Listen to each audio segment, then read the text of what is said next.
Hello again, friends! And you are our friends, and welcome back to another edition of Jim Cornette's Drive Thru right here on another spring day. Although frosty for some, we are here with another hot day of wrestling talk. I'm your host, the great Brian Last. Reviews, questions, so much more. Controversy as always. With this man, the leader of the cult of Cornette, the only man I know sued for kidnapping alongside Michael Jordan and The Rock, Mr. Jim Cornette. Don't forget about Home Depot. And Home Depot and Bank of America. Rockacon. And by the way, spring day, my ass, it's colder than a witch's tit here in the metropolitan Louisville area. Has been for the past few days now. We had unseasonably warm weather for a while, and it stopped raining, and we got rid of the severe thunderstorms, and there was sun, and it was just swell. And then, right as Thunder over Louisville Day comes and the Kentucky Derby Festival is underway and all the events and all the pomp and pageantry, we get a cold snap, and we've had freezes the last couple of fucking nights, and it's brisk and chilly and soggy, and it's going to rain and rain and more rain. Not the severe thunderstorm kind of rain, just the cold, drizzly, bleh kind of rain for all of the Derby festivities for the most part coming up here. They're going to be dodging it in and out. There's the run for the rodents. They actually have a rat race. There's the great balloon race. They still have the steamboat race, I think. There's the Pegasus parade, the marathon, the mini marathon. That's only for Mexicans under the height of 3'6". Did you see those people in the hot air balloon and it went up in flames? No, I didn't. Thank you for telling me another thing I'll not get into. That does make sense, because the gas that is raising the balloon it's not just hot air, right? There's some kind of gaseous substance that can catch fire in that, or is there, or isn't there? I'm going to trust. Why did you bring it up and then you don't know anything about it? You brought up hot air balloons. You said it's a hot air balloon race. You brought up one catching on. Ours don't catch on fire. We'll see what happens in the race. When is it? Are you Is it on TV? It's on TV, but people don't tune into the goddamn balloon race to see a crash.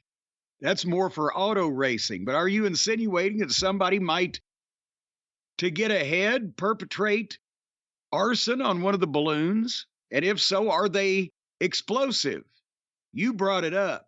I think they're highly flammable, if I had to guess, but they did something here. It wasn't even a race. They have like a carnival every year where they raise the balloons up in the air and you get to just see them floating around a little while, and then they all come back. It's no race, though. But I think one year the wind started blowing them all over the place. And one of them didn't come back. What was that? Somebody said Vince's new mustache looks like he's ready to challenge somebody to an around-the-world balloon race. But anyway, so the point is, the weather's shitty here right as it's the big time of year for Louisville. And we watched Thunder over Louisville on the television Saturday night, obviously, instead of going not only in person in the middle of hundreds of thousands of people, but also because it was cold, colder than a banker's heart, I believe I've mentioned. And I've told you about Thunder over Louisville, Brian. Yes, but it's the big fireworks display. It's the world's largest ongoing, regular, annual fireworks display, I guess, whatever the fuck. Is that true? And I believe so. There's some qualification there. Yeah, they do one of the East River every year, or every other year. Well, I bet ours is bigger than that then. Wow. Because this is over the Ohio River, and they close the whole bridge for 2 days. Now, do you close your whole bridge for 2 days? You're not allowed to throw any bodies in the river for 2 days beforehand. All right, well, in that case, but nevertheless, there's a barge with fireworks. The bridge is set up with fireworks. It's on live local television. It's a big deal. Hundreds of thousands of people in good weather and even in bad weather gather. Shall we gather at the river to see this thing, right? And there's corporate sponsorship, and there's an air show beforehand with the fighter pilots and the planes, which again, it was cloudy, so they couldn't do every bit of the daredevilness that they normally do. But it's a big day-long thing, right? Culminating with the fireworks. And they set up a command center down at the Galt House Hotel on the river. And it looks like mission control. It looks like NASA. And part of it, because they actually televised this, there's a control board. And it's like the ignition sequences, and they've got a guy that does the mission control voice. Ignition sequence 3, 2, blah, blah, blah. And they do a countdown, and they've even got a big red abort button. And they had a contest that somebody gets to win, or well, obviously somebody gets to win, but the person who wins gets to be the one that turns the key, because when it goes down the lights from 10 to 9 to 8, ignition initiated, blah, blah, blah, all this stuff, and it gets down to the bottom, the guy that really is the head of the whole thing turns one key, and then the guy that wins the contest turns the other key, and boom goes the dynamite. Here comes Thunder over Louisville, and it plays the soundtrack that you can hear for miles across the river, and they blow off the fireworks, last 30 minutes, the whole sky's lit up. I can see it. If I was on my deck, instead of watching my TV, if I was on my deck, I can see the lights from the river 15 miles away. It's amazing. But they get all the way down, and we're watching with bated breath on the television. And they get all the way down, boom, and the guy turns his key, and then the contest winner turns his key. And this is what I love about live local television. They get the big wide shot of the bridge, is all dark, and suddenly the soundtrack starts playing, and you hear the music, and nothing's happening, and nothing's blowing up, and there ain't no fireworks. And you start to hear the assembled people down there rumbling like, ooh, ooh. And then Eddie Kingston dove over John Moxley. But no, they have nothing to shoot but a dark bridge on television, so they go back to their shot of command center there. It's in the room where now you see some guy with a fucking headset in front of a laptop typing and shaking his head and going, I don't know what the fuck. And then you see the fucking guy that won the contest in the background talking to the guy that runs the thing for real, going, did I do something? And the guy's going, no, it wasn't you. And the live commentators cut in with the voiceover. Well, it appears there may be some delay here, and then suddenly, boom, they do something, and because then the soundtrack stops, and now the people are like, rumble, rumble, rumble, rumble. And then they start it over again, and it starts firing off. So it was a false start, only for a little while, but it was a great little fucking live local television high spot there. That hundreds of thousands of people live, and however many people watching television, which was probably more than that. And the no television program gets a higher rating in Louisville, Kentucky every year, except the Kentucky Derby and Thunder. I'm pretty sure from my days of monitoring Louisville ratings for OVW. Are you banging something? I'm doing this on the desk. Are you creating your own thunder for the? I was creating my own thunder here. I was with emphasis doing this to show you there was thunder. That it was thunder, but there were hundreds of thousands of people that were sitting there going, eh. But they finally got what they were looking for. And you know what that's a good segue for, Brian Last? That's a good segue for hundreds of thousands of people are waiting for their Cornette's collectibles, but they're about to get them. Because I will have you know that thanks to the Feather Bottoms speedy service system and assorted sorting systems, as well as their ultra careful handling system, we have gotten... It's the quickest start we've ever gotten on a sale. The sale started April the 8th. And if you ordered anything not involving an action figure from the 8th through the 20th of April, your shit's either already in the mail, delivered, or processed and about to be dropped in the mail. Because they're quick like that. All the magazines, the DVDs, miscellaneous things like that. And if your order involved an action figure, because there was hundreds and hundreds of those. We've got the first 200 already either in the mail or packed up and about to be in the mail, I'll have you know. And we're cooking right along. So it won't be as long as it's been.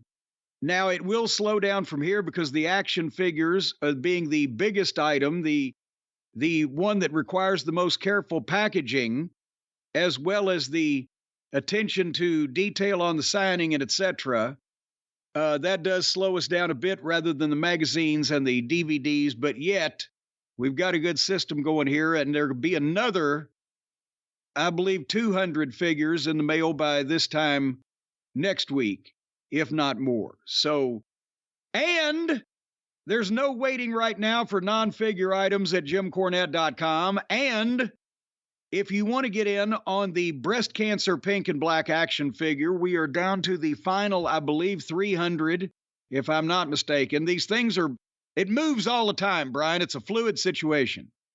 300, 350 or whatever, but we're running out of time. But that means almost $7,000 so far at the current time.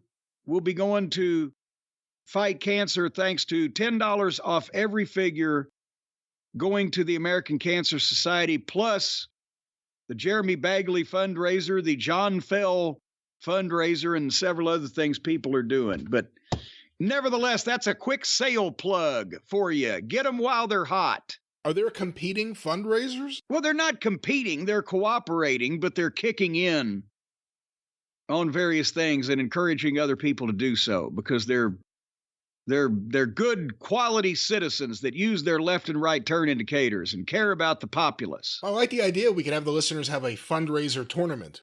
Well, but does that mean that the winner of the tournament gets all the funds that the other competitors raise to go to his charity? It could be like the charities could fight, and the winner gets all the money that everybody raised to go to whatever charity that he was supporting. I was thinking just bragging rights, but whatever you think will work. No, I think there needs to be some goddamn skin in this game, some reason to cause some violence and possibly some cheating and underhanded tactics. That's the way to raise money to do good for people, is screw somebody. All right, well, you seem in a good mood. Why don't we get going with some topics or something here on the show? And Jim, before we review anything or talk about anything, well, we're going to talk about this. I was about to say what else is left? News broke yesterday as we are recording, a little bit before the beginning of WWE Monday Night Raw on the USA Network, that Raw in Chicago had an unexpected visitor, that being CM Punk. Reports have now come out that Punk may have been on the plane from Florida to Chicago with some of the talent. He came, he said hello to people, met with Triple H, or at least saw Triple H. I don't know if met with is the right terminology. I think that might be grandiose terminology. Saw and spoke with sounds to me like it would be accurate. Reports are that he was asked to leave by either Vince McMahon through someone or just by the head of security on his own, but that's the story as we know it. What are your thoughts?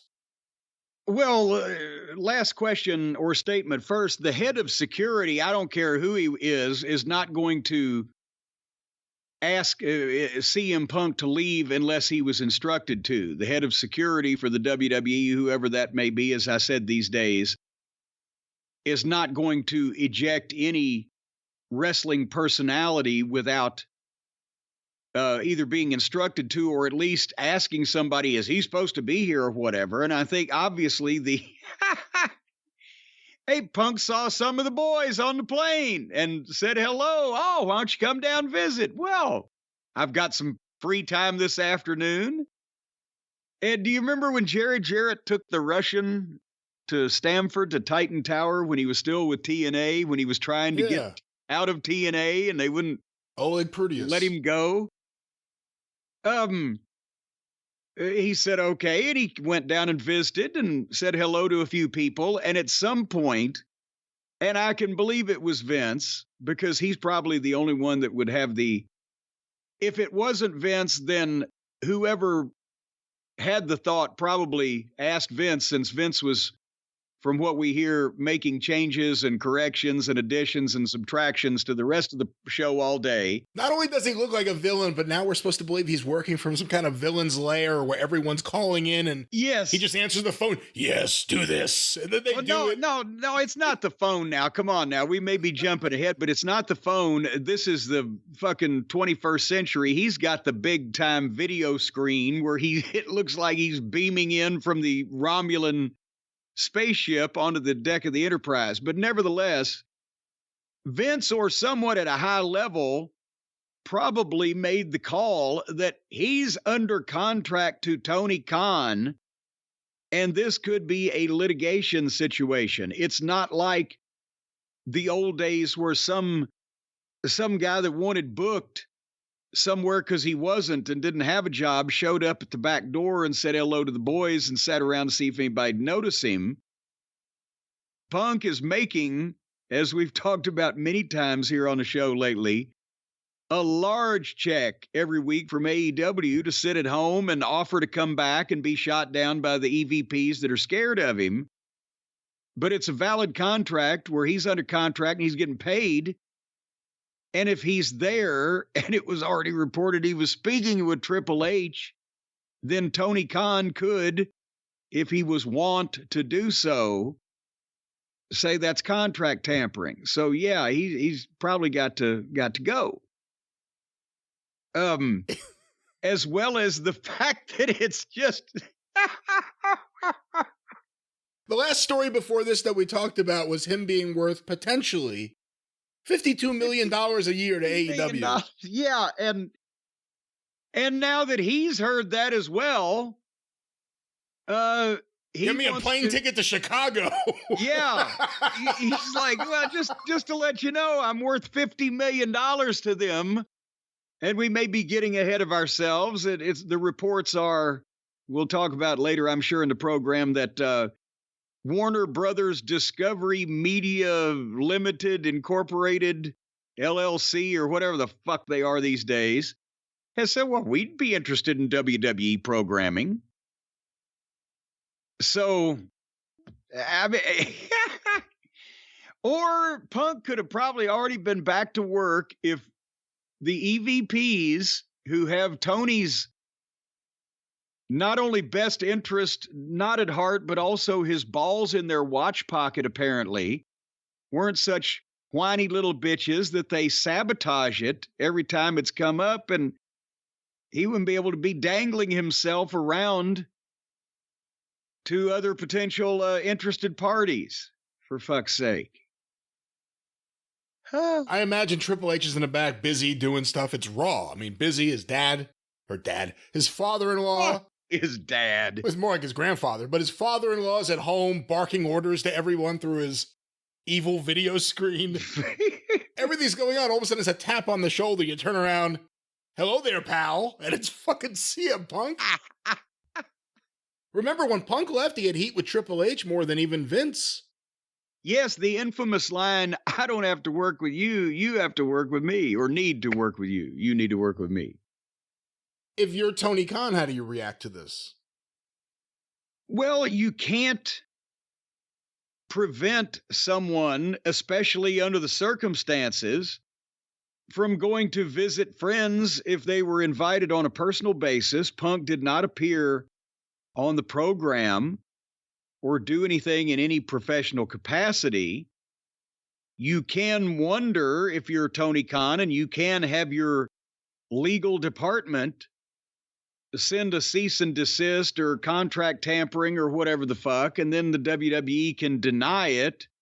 But that's stuff that they don't like to have going on, because if there ever is a real legitimate case one of these days, then they don't want these little minor things to muddy the waters, you know, is like, because now it's a track record, right? Well, they talked to this guy and this guy was here, blah, blah, blah. So, you know, he wouldn't be doing that if he was at work at his job doing what he wants to be doing. But he's got a lot of free time on his hands because the EVPs are gutless and don't have the company's best interests at heart. So he's able to wander around and do things to piss people off. And he's not guilty of anything. He did nothing illegal nor to violate his contract by going over and saying hello to people in his hometown when they're there and they're visiting him rather than the other way around. So do you believe that wrestlers should in these times, Swami's going, he obviously has thoughts on this, in the era of contract tampering being a real thing, and very little needs to be done to trigger that, should wrestlers be banned from going to other promotions, major wrestlers, major promotions, to their shows? Well, they pretty much already are, aren't they? How often does it happen? It's not a wise Ricky thing Starks, to do. the Ricky Starks thing was a big deal. Well, but here's the thing. It only happens with Tony's guys because they know either, well, nothing's going to happen bad, or they're wanting to get fired. They do other things to try to get fired. He won't fire them. Or they just don't give a shit because, or it's like they do it on purpose to say, hey, remember me? I'm over here. You know, you're not paying attention to me when I'm around, but when I'm over here at the other place, maybe this will get your attention. It's all of those things. But for the most part, you don't see that happening. As I said, in the territory days, and even sometimes in the old days of WCW and WWF, guys who weren't booked in any meaningful place, didn't have a spot at all, or were somewhere that they wanted to get out of and didn't give a shit what that place thought, would come and hang around, visit people and try to be seen or just catch somebody's eye or whatever. But it doesn't happen in the modern era with guys under contracts, except every once in a while when somebody in AEW has their feelings hurt and wants to get some attention or doesn't give a shit. When's the last time you saw a WWE contracted talent at any other show ever? When's the last? I mean, no, Impact, I guess, works with everybody, you know, at one point or another. But besides that, Tony's got guys under contract to Ring of Honor that apparently Ring of Honor is in their own homes because they never leave them. They don't, you know, so it just, but no, if you're under contract to a meaningful promotion, it's pretty much understood you don't go and hang out at the other company's shows already. Remember what was the discount bushwhacker that came to the TNA show, WrestleMania weekend 15 years ago? We put him on television. He got fired. That's I don't know what an you're indication. talking about. What? The discount bushwhacker. We just talked about that. Who was they were No, they were Scottish or Irish. That's right. What were the names? God, I know what you're talking about now. Scottish Irish fellows. The Highlanders. No, Highlanders. And yeah, he was sitting in the fucking crowd and we were in between. I've told this story. Now you remember it, but we were in between matches and they were getting crowd shots and somebody in the truck said, well, that's old so-and-so, whatever his fucking name was. And Jeff's sitting there. He said, what? It was a WWF wrestler, I guess it was by then, sitting in our crowd. And he said, okay, well, when we come back up, let's fucking say everybody's here in Orlando to see TNA Impact. And they had a shot of him and they chironed his real name, not his gimmick name, because that would have been gimmick infringement, copyright, whatever. Because the stupid son of a bitch, he was on television in the crowd anyway. It's not like we shot him backstage. He's sitting in the crowd watching the matches. When he's in town for WrestleMania weekend and we're over at fucking Universal Studios with 800 people in a fucking... In NXT, remember they showed Britt Baker on the sidelines, I think maybe during War Games or something, and they're like, here's Adam Cole's concerned girlfriend. That's right. So everybody does it to Tony. So, because they know they're not going to get in trouble. I just saw Buddy Matthews in the Hall of Fame next to Rhea Ripley. There you go. Okay, but so... All right, now we have to compile a list of all AEW talent that has been seen or in some way affiliated with a WWE umbrella's programming. and see if it's more than 50% of them. Hey, real quick, back to Punk. Dave Meltzer reported, I have a quote here, the feeling in WWE was that he was there because he wanted back. Whether that's true or not, I have no idea.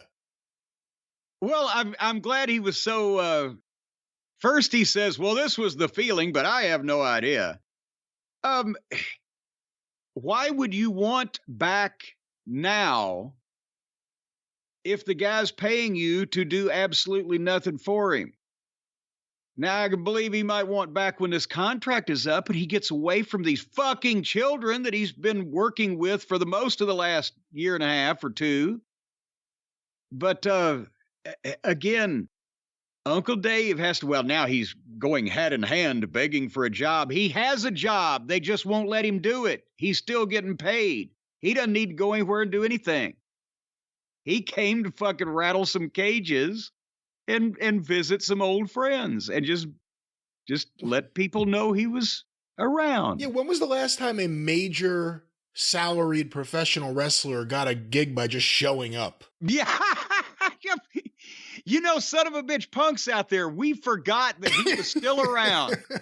But now that he has showed up and we see that he can still breathe, now we're interested. We never would have thought of that before. What the fuck? Punk said, I have an idea. I'm going to do what Harley Race did, but just not light the ring on fire. Yeah, well, there you go. Because I think that's where Harley went wrong, was setting fire to the ring. Yeah, no.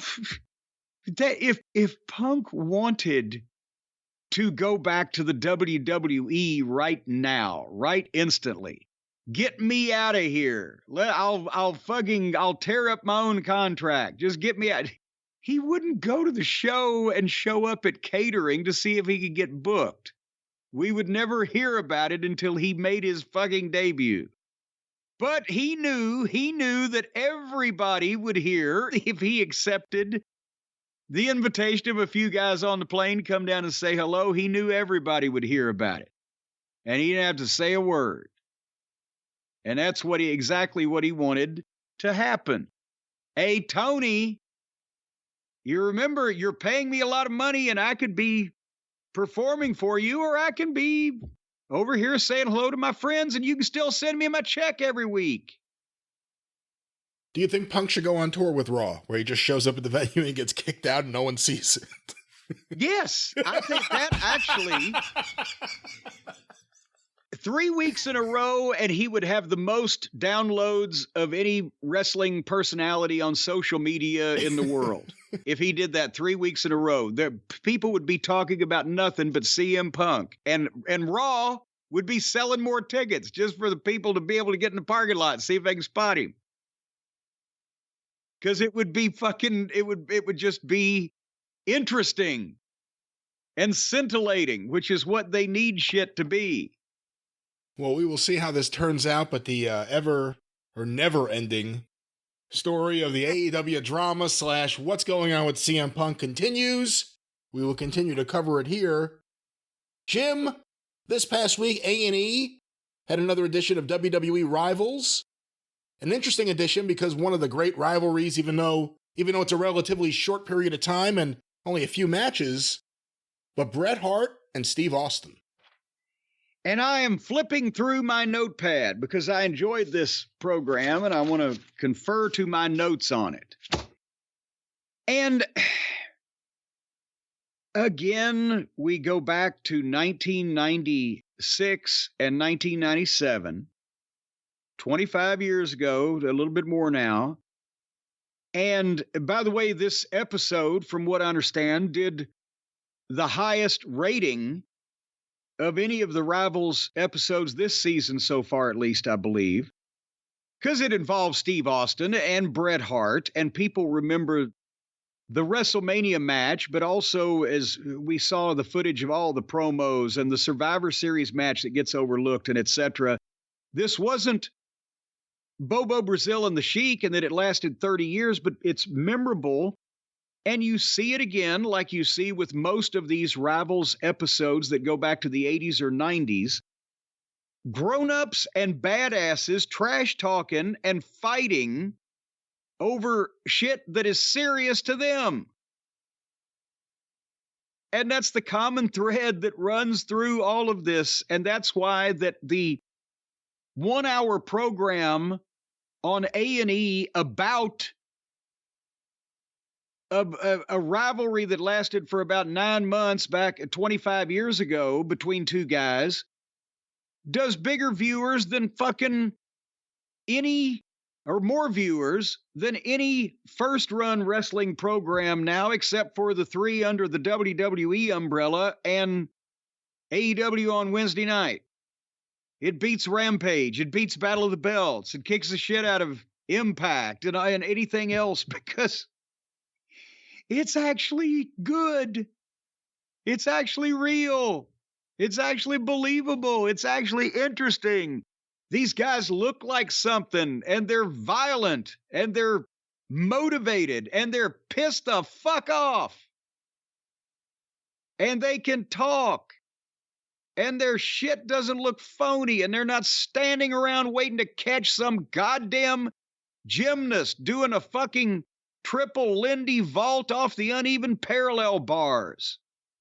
And there wasn't constant fucking furniture and every single implement that is sold on the shelves of Home Depot in the middle of the fucking ring, or special effects, or crash pads.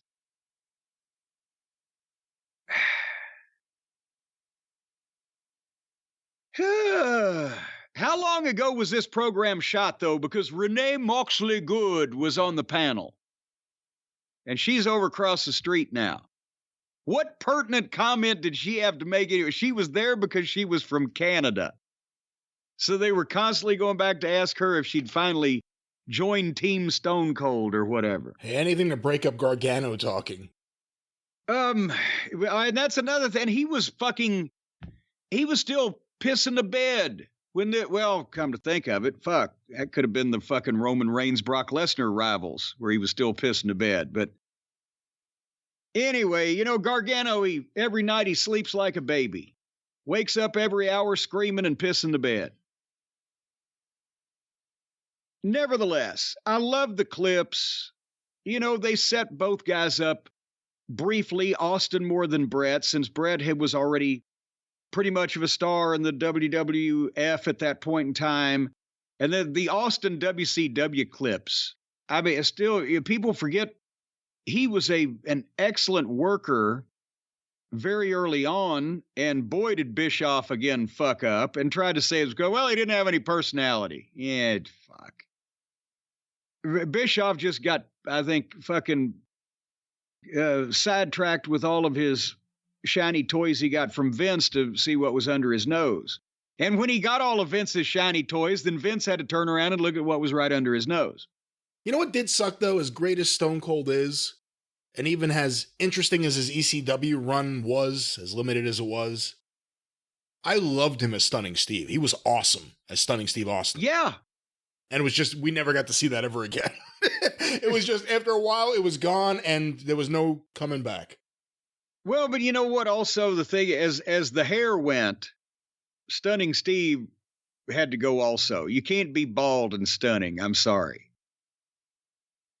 But nevertheless, the ringmaster, what are you laughing at now? We have probably a bunch of bald listeners right now yelling at their radio. Like, how dare you? Who out there is bald and also thinks they're stunning? Yul Brenner. I wouldn't call him stunning, maybe breathtaking. You said who thinks? He probably thinks it of himself. Breathtaking? I bet breathtaking. Remember Elaine's doctor boyfriend called her and the ugly baby both breathtaking? Breathtaking, that's right. All right. So Telly Savalas. No, Telly Savalas was just cool, but he wasn't stunning. He was masculine, maybe. That's true. Anyway, the ringmaster, I'm going to get to this. The same problem. Vince had never seen Austin, right? Like he'd never seen anybody else. But for the same reason that Bischoff was the only one in WCW that didn't know that Austin, everybody was talking about Steve Austin. Great worker for little experience, but he's really good. and Austin and Pillman, the Hollywood Blondes, and this guy's a great in-ring performer and a blah, blah, blah, and he's got all this potential. Everybody from Uncle Dave in the newsletters to everybody in the business, I knew about him. I was watching him. The Hollywood Blondes were the only thing I was watching of WCW at that point in Smoky Mountain. But everybody knew he was going to be a star of some kind. He had the talent to do so. But he comes up to the WWF, and Vince had never seen him like he'd never seen anybody. And he sits down and does the same thing. Everybody, Jim Ross, me, Bruce, everybody would tell you, oh, yeah, this guy's great. But then he'd sit down and talk to the guy, and at that point, there was no Stone Cold. And Vince wanted to do something different, I'm sure, than what he had done in WCW, Stunning Steve or whatever the fuck, and Pillman wasn't there yet, so they couldn't do the Hollywood Blondes, even though Vince doesn't like tag teams. So the only thing that Vince got, and this was right when I joined Creative, and I said, what? The only thing that Vince got from everybody telling him how great Austin was that he was great in the ring. He was a great in-ring worker. He was a great wrestler. So to Vince, somehow, that meant that he couldn't talk on his own, and he'd been doing those ECW promos, right? Yeah. But Vince hadn't seen those either. That he would give him DiBiase as a manager, and he would be the ring master because he's the master of the ring master. He's great in the ring. In Vince's mind, that was a great gimmick to give the guy because that's what he's good at. He's great in the ring. But then you got Ted DiBiase, who, bless Teddy, was a Hall of Famer as a wrestler, but wasn't a great manager. And also the whole thing didn't fit. It wasn't a great gimmick. Austin and DiBiase didn't have a lot in common in their presentation. And it was bleh. And you weren't hearing from Austin. And the good thing is, after a couple months, that's when Ted bailed and went to WCW for an even bigger guaranteed contract to stand around and manage the NWO. I don't know what the fuck was going on there. Well, then Vince lost interest. And then we said, well, can he just start doing his own promos? And, what about we just call him Steve Austin? Okay. Because he wasn't interested anymore. Because the thing that he thought of didn't work. And within a couple of months, because Austin was so good and felt more comfortable, he's about to win the King of the Ring. He originally wasn't going to, but that's when the curtain call happened. So that's everybody kind of mobilized to get this by Vince without him noticing that, well, how about Austin? Boy, he deserves it. He's worked hard, Vince. Okay. So he's about to win the King of the Ring, and then he comes up with a Stone Cold idea, and then he does the Austin 316 promo. And suddenly we got a star because he was lucky enough that his manager quit after a couple months, and Vince turned his back for a few minutes. And the curtain call. Actually, when you think about it, the curtain call may have been a disrespectful piece of shit thing to do to the business, but without it, there wouldn't have been a Stone Cold Steve Austin. What do you think would have happened over the next 6 months to a year if they had gone through let's say the curtain call doesn't happen, Diesel and Razor Ramon leave without incident, Hunter Hearst Helmsley wins the King of the Ring?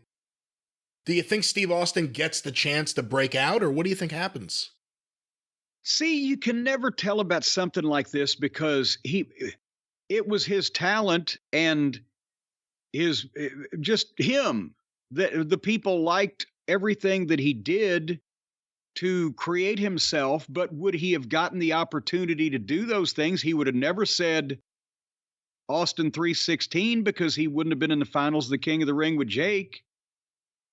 He still would have been a star, I think, eventually, because his work would have been recognized both by the office and by the fans. And something would have happened, but would Stone Cold as we know him today and just all of those things have lined up just right? And would it have been, if it had been delayed any longer, would they have maybe got tired of waiting for him to be a bigger star? The fans, I mean, by they. You can't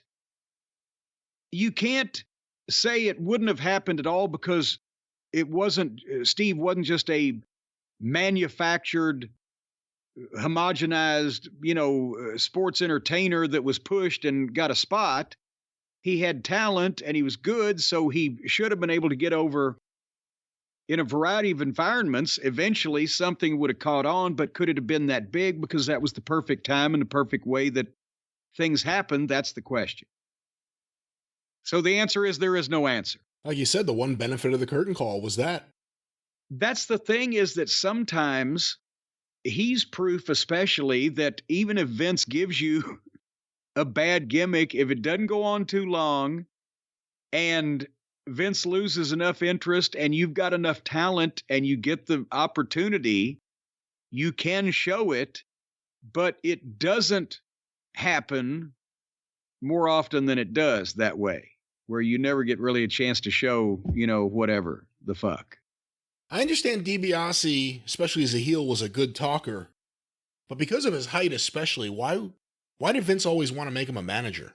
Well, because he was a good talker, and because also Teddy, he was retired at that point, and didn't Teddy have a Lloyd's of London policy also? I believe so. Or something happened that he could never wrestle again.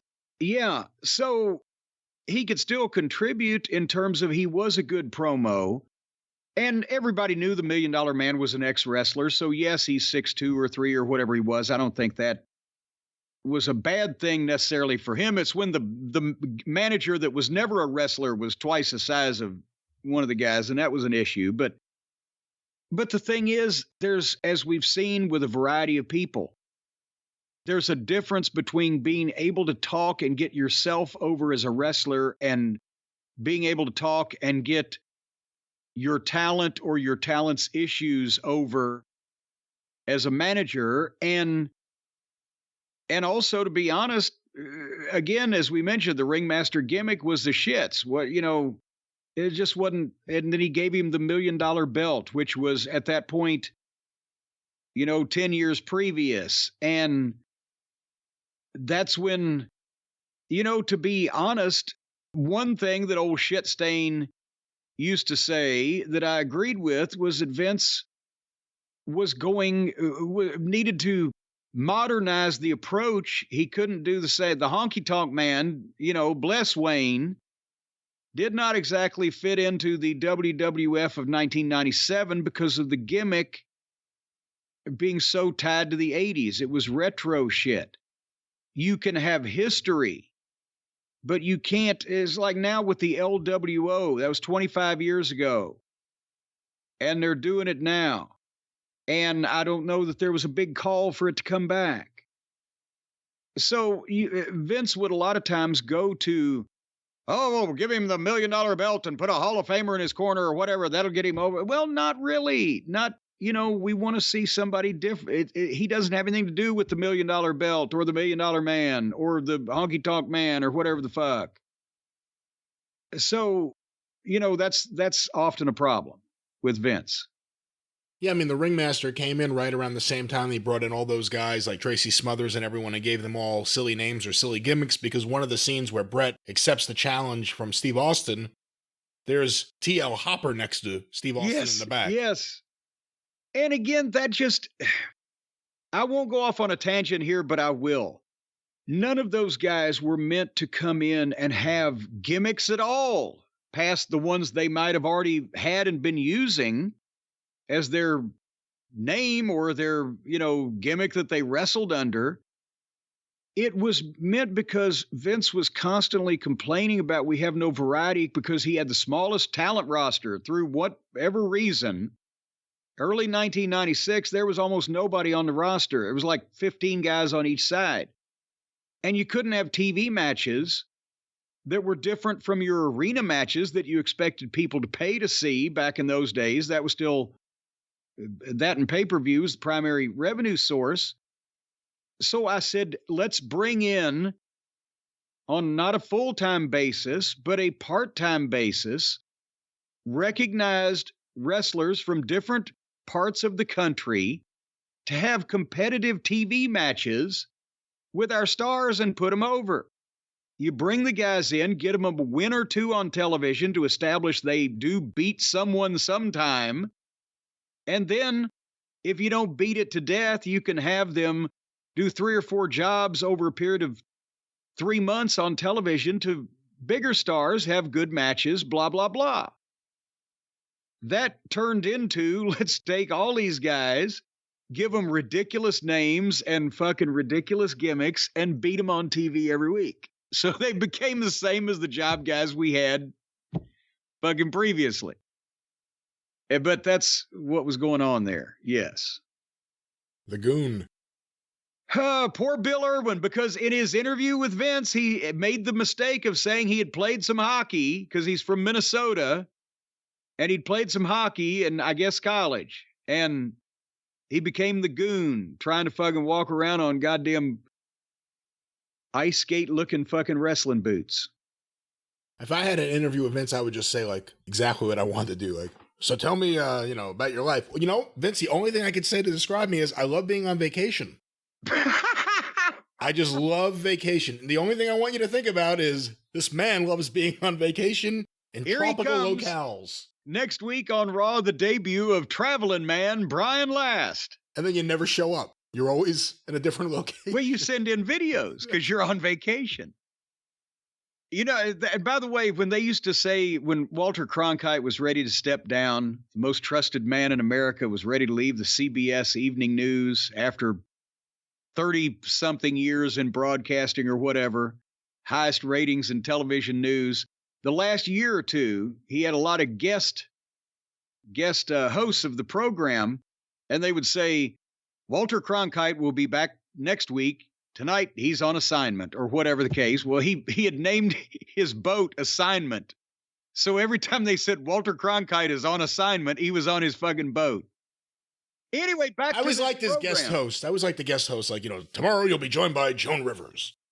Well, no, they didn't put Joan Rivers on the CBS Evening News. She was on the NBC Evening News. Anyway, back to this program. So Austin wins King of the Ring, and Austin 316 is born. And then the challenge for Bret at Survivor Series, and Bret had been gone all of 96. After he dropped belt to Shawn, he left, made that Lonesome Dove series or the movie, did some acting and let Shawn mentally self-destruct as he knew he would. And then he was ready to come back at the end of the year, and they start this because Austin, by then, he's won the King of the Ring. And at that point, that's the period of time I was on the creative team. So we wanted to elevate, just as they said on the program here, we wanted to elevate Austin, even though the people were liking him and getting into everything. He'd won the King of the Ring, but now he needs to show that he is equal to, competitive with the Undertakers, the Michaelses, the Bret Harts, the very top level guys in the company. And this is when Vince was very serious in 96, 97, 98 especially about his pay-per-view main events. And we had to have the pay-per-view main event and usually the top 2 matches, a couple of shows out, at least in mind. Because and you'll see we had a heck of a string of main events going that were intriguing to people and that led from one thing to another, from one month to another, and still didn't burn out a lot of those matches because the talent roster was so thick. But when you go back and look at Austin challenging Bret, and there's poor Michael Hayes with the shortest hair he's had before or since ever in his life doing the interview, but when he challenged Bret for the Survivor Series and the buildup, you're not seeing anything on the programs today that's as convincing or as passionate as believable. It's real to them. Even if you know it's not real, you have to think it's real to the guys talking about it. There's animosity, there's emotion. They look good, they sound good, and there's a grittiness to the presentation. And the announcer, even if he did look ridiculous, like Michael Hayes in a tuxedo with fucking short hair or whatever, there's some element of sporting presentation to it to where you can lose yourself in it. And we don't see, there's none of that energy on the programs these days.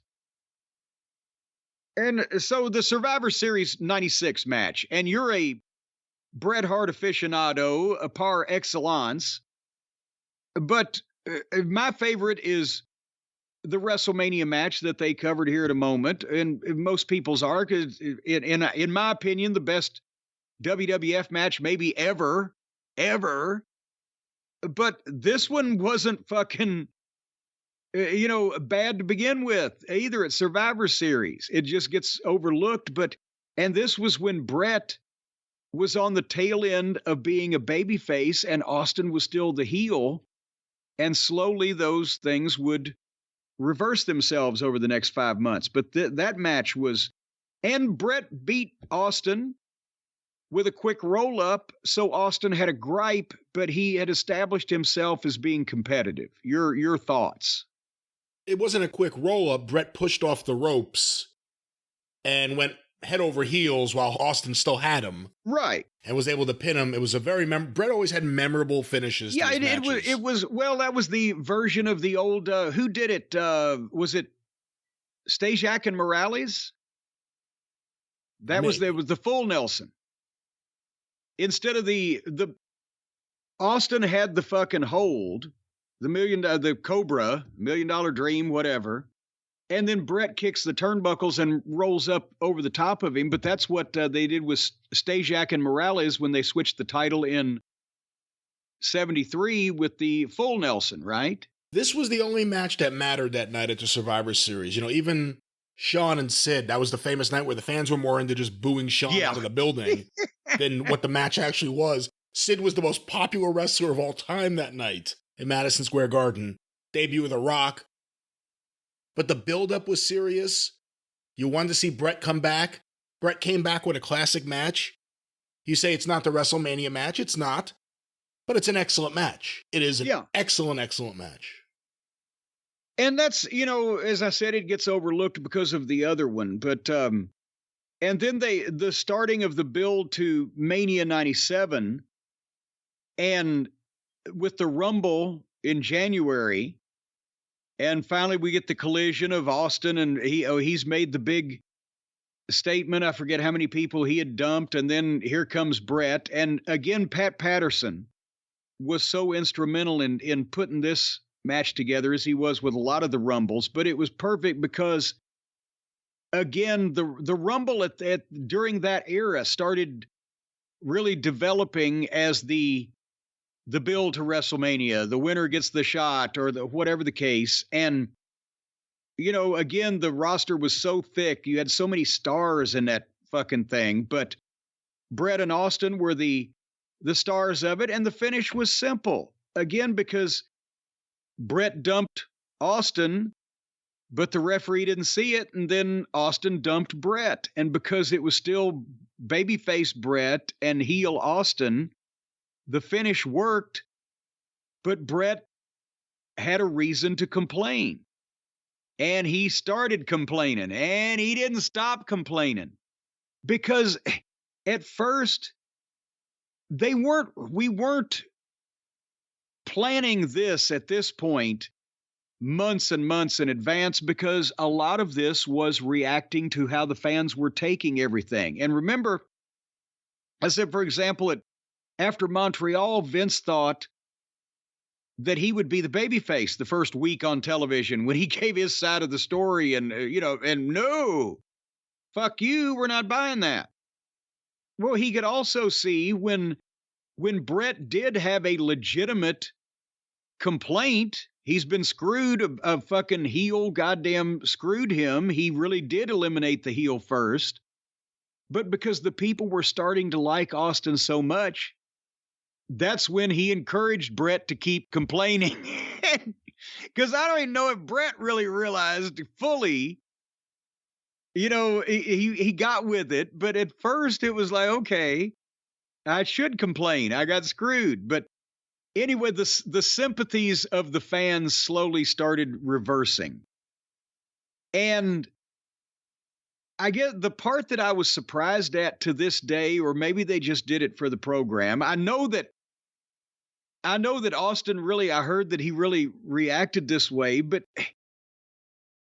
again, it's because of Vince's fascination with terminology and certain words and what are words for when no one listens anymore? What we were pitching or what we were envisioning, myself, Bruce Pritchard, Jim Ross, was an I Quit match. A Magnum TA and Tully Blanchard, neither of them noted as, Gracie Jiu-Jitsu masters or, UFC fighters. An I Quit match, it was basically Vince wanted a stipulation that would be greater than just a single match for the return match between Austin and Bret. And he wanted, you didn't want to just do no disqualification, lazy booking. But what can we make attractive between these two guys that are smash mouth, hard ass, especially with Austin? He's a fucking fighter. He's a brawler. I quit. It goes till somebody's had enough and tells the other man they're the better man. That type of visceral, I'm going to humiliate you type of fight, right? See what I'm saying? You can't actually see who's going to win and who's going to lose when you think about it, because you can't see the person who's going to lose doing it. You don't see either one of these guys quitting. But Vince, for whatever, then they're submitting. Well, then but I quit. He thought I quit. I don't know if it sounded too wrestling, too Southern, whatever. But a submission match. Well, then it sounded like, as Austin said, well, I don't know any goddamn submissions. And he was somewhat pissed off when they told him about it. And I wouldn't blame him if he was thinking he was getting into a goddamn, okay, Bret's got one submission hold, I have none. But no, that's what it was. And that's what it turned out to be, was the fight amongst two guys, a bloody brawl until, one man finally couldn't go on. And the thing that completed the double turn was that Austin wouldn't quit, but he would pass out, which is, that finish is as old as the hills in wrestling in terms of a babyface not submitting to the traveling heel world champion that had come in, but passing out from the pain of the figure four or the whatever the case. But in this case, and obviously, juice was not called for because there was a no blood policy. And that was another one of the things that Bret Hart could get away with. And thank God for it, because obviously if it wasn't for Vince and saying we can't have blood, everybody else would have said, oh, you got to have some juice. But that completed the double turn, and that Austin doesn't quit. He loses, but he passed out. And Bret Hart not only beats the guy that way when the people are already rooting for Austin to win by the end of the match anyway, but Bret not only beats him that way, but then continues kicking the shit out of him afterwards. What a fucking prick. And that was the incredible and elusive double turn. You don't see that many of them. It was much better than the Midnight and the Road Warriors in New Orleans in October of 88. Although we did a pretty good job of ours, but this one was one of the greatest matches of all time. And again, Ken Shamrock. And because remember, it was when we watched this after we watched the Bret biography a few months ago or whenever it was, how ironic that Ken Shamrock came into the WWF here, and his first major appearance was as a referee in a match between two other guys. And when Bret Hart leaves and goes to WCW at the end of 97, his first major appearance is to be the referee in a match between two other guys. But he was the ringside enforcer. Well, I forget what his exact role was. He wasn't just the referee. Here's the point. I loved Ken Shamrock. I thought he had a tremendous aura about him. He was a good worker that was a legitimate UFC guy. He was one of the few guys that could do both at a high level. And he was coming in, and that's where Vince says, well, let's make him the enforcer of the... Because he was a submission fighter, because he was a UFC, a mixed martial arts guy.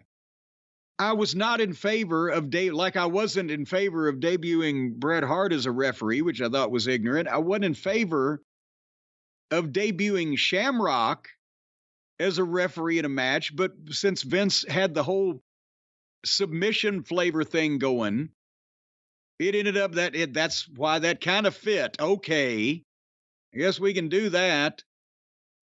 But, the thing of Bret and Shamrock they had known each other and had a lot of respect for each other and had a relationship. So, there wasn't any issue, but I thought that was somewhat extraneous. They didn't really need Ken at that point in that spot.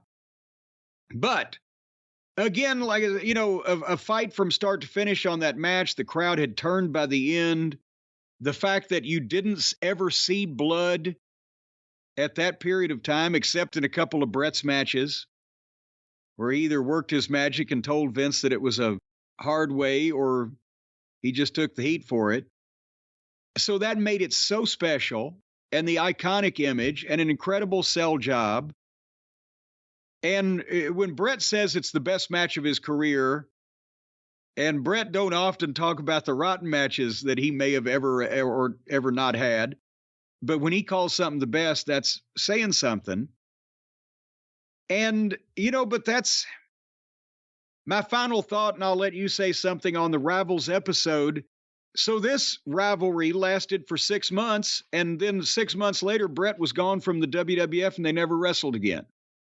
So we remember this shit from 25 years ago from guys that were involved with each other for 6 months better than we do what was on TV last week. Your thoughts? Think about how many things in Steve Austin's career only lasted a short period of time, but people still talk about them today. You brought up the Hollywood Blondes earlier. That was only several months. The Bret Austin feud. I mean, technically it still extended to like the Calgary Stampede show, but this was really in a lot of ways the end of the big part of the feud. Yeah.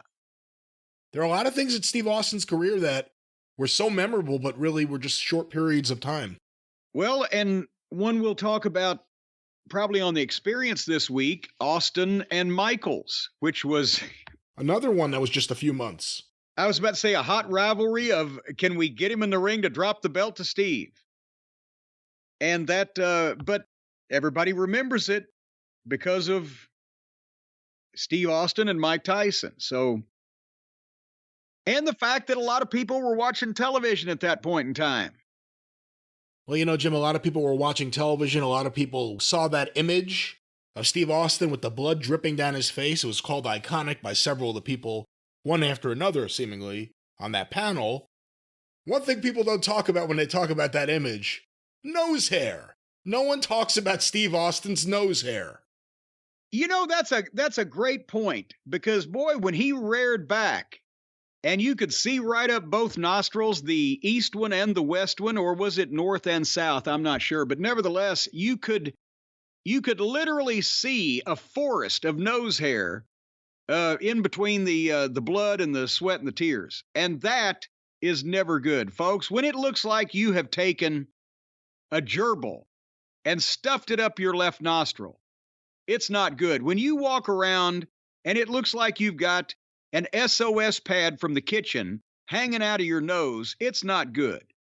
And that's why our friends at Manscaped have got something brand new on the market to make you even slicker and more cleanly shaven than ever before. Now, we've talked about making sure you shave your taint and your region around your sphincter and your balls and the root of Mr. Johnson and even underarms. The root. Well, the root. Well, you don't want to shave the tip.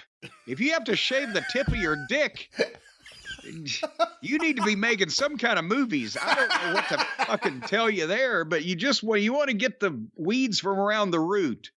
Let the rest of it kind of grow unmolested. But anyway, you need to, and then we're talking about the beard, the whole 9 yards, but the nose hair is important.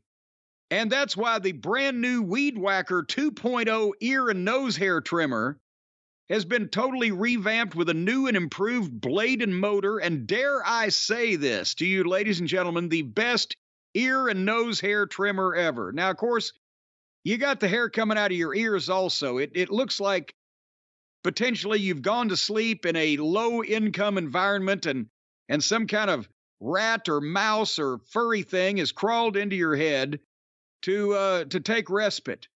You need to get that stuff out of there. You'll hear better also.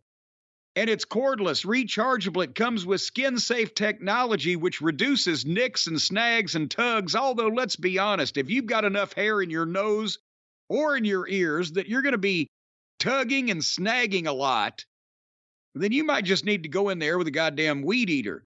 Nevertheless, the Weed Whacker 2.0 ear and nose hair trimmer will do the job on almost any, even the stubborn nose and ear hair, and as well the Lawnmower 4.0 trimmer, the star of the Performance Package 4.0. See, a lot of these things have numbers, Brian.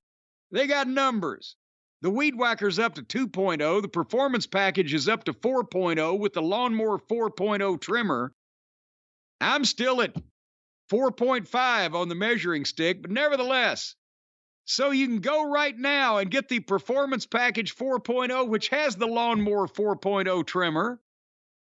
And after you do all of that and get rid of your hair, then clear your nose out, get rid of your ball smell with the Crop Preserver and the Crop Reviver, the ball toner and deodorant and moisturizer, or moisture. Do you have moisture around your balls, Brian? Not that I'm aware of currently, no. All righty, well, keep them from sticking to your leg with all of this stuff. That's what I'm telling you. I'll do what I can. Thank you.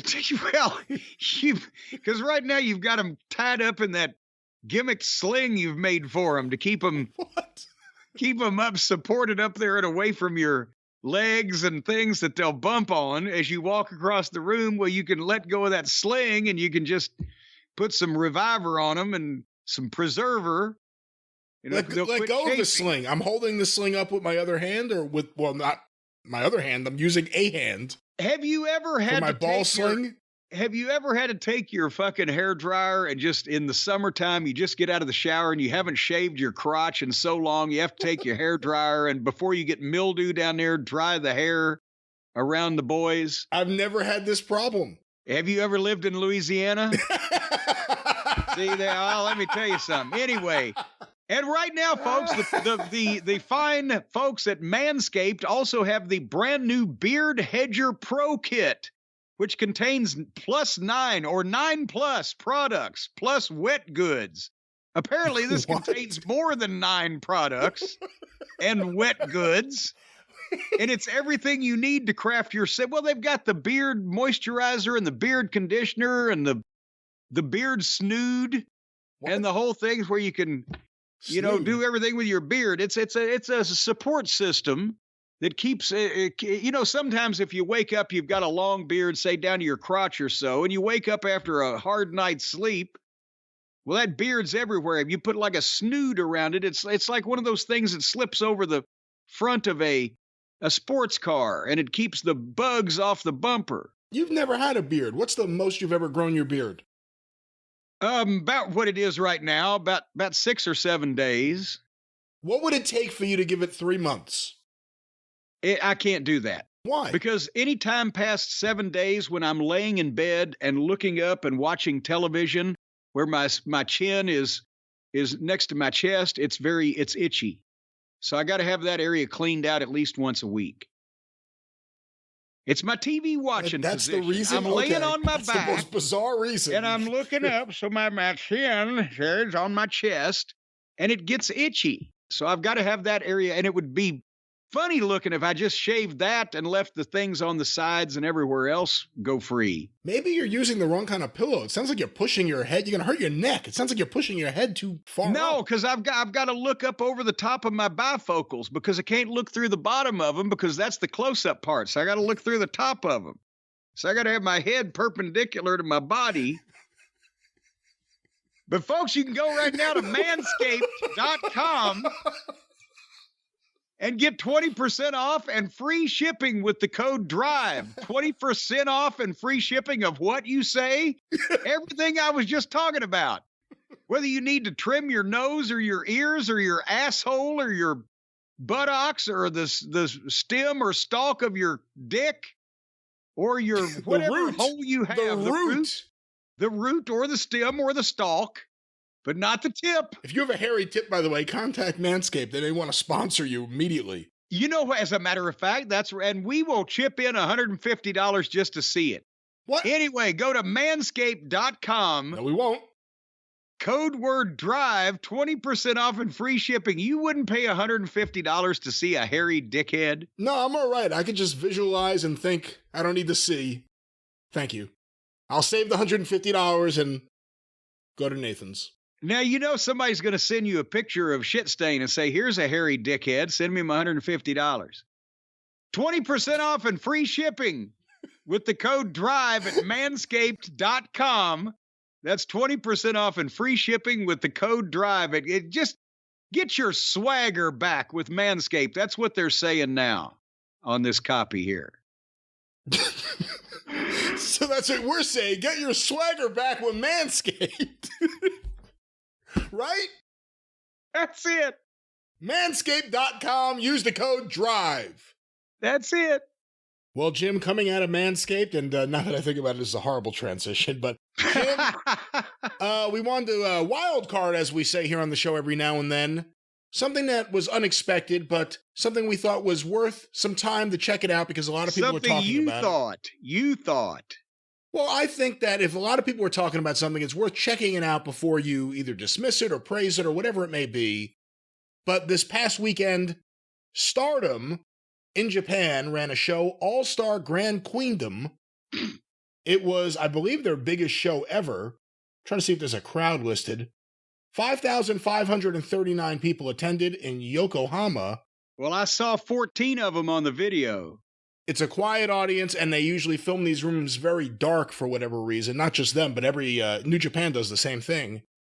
But the match that you watched was the IWGP Women's Champion, Mercedes Moné, versus Mayu Iwatani. Yes, it was. Is that that was the setup? That was the pitch. That was the pitch. Oh boy.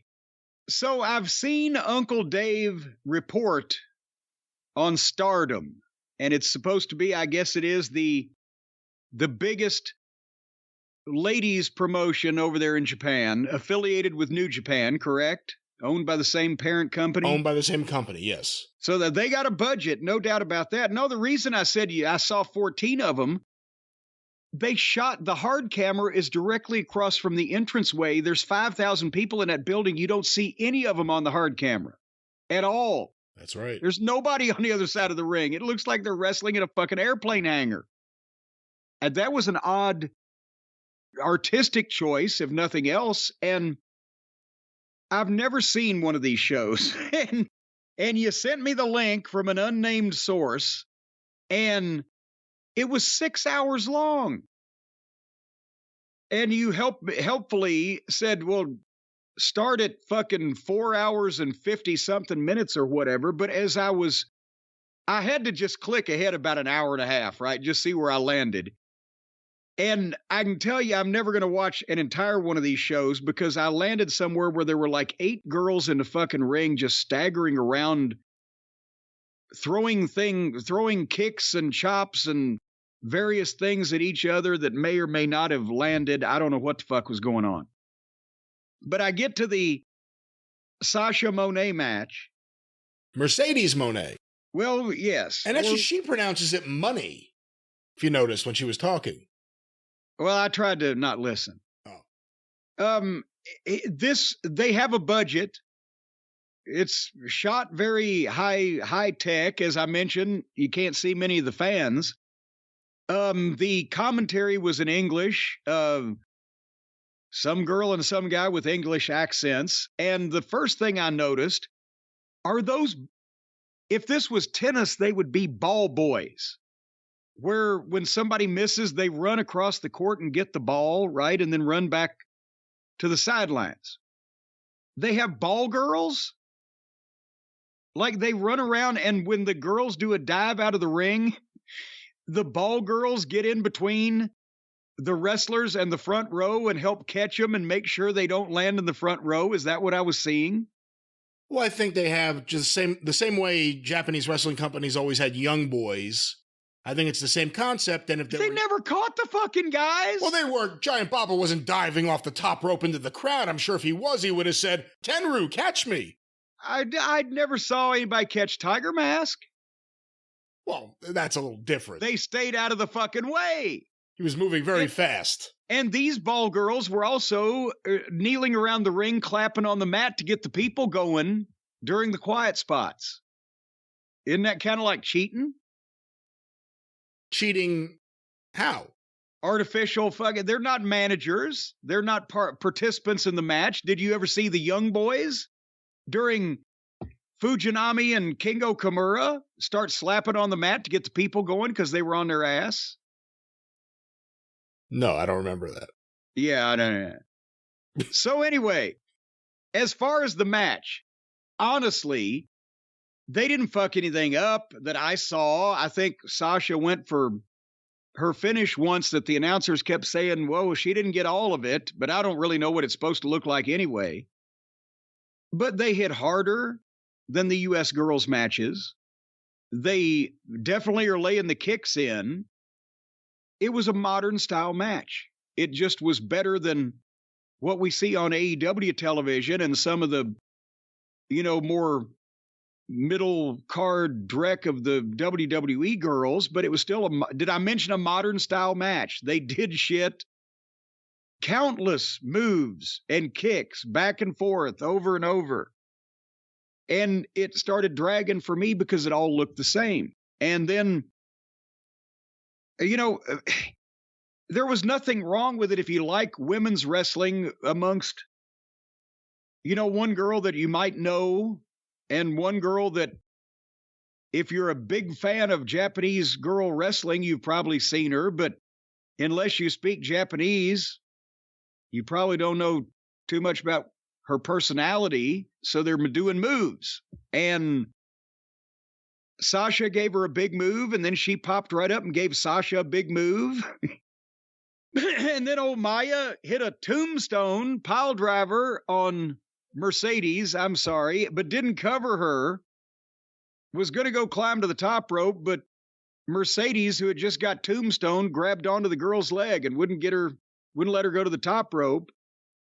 But then finally she did, and she did hit a moonsault and got a 2 count.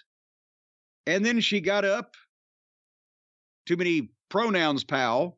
Maya got up and did a bridging German suplex, 1, 2, 3. So she basically gave Sasha a tombstone, but Sasha was still alive.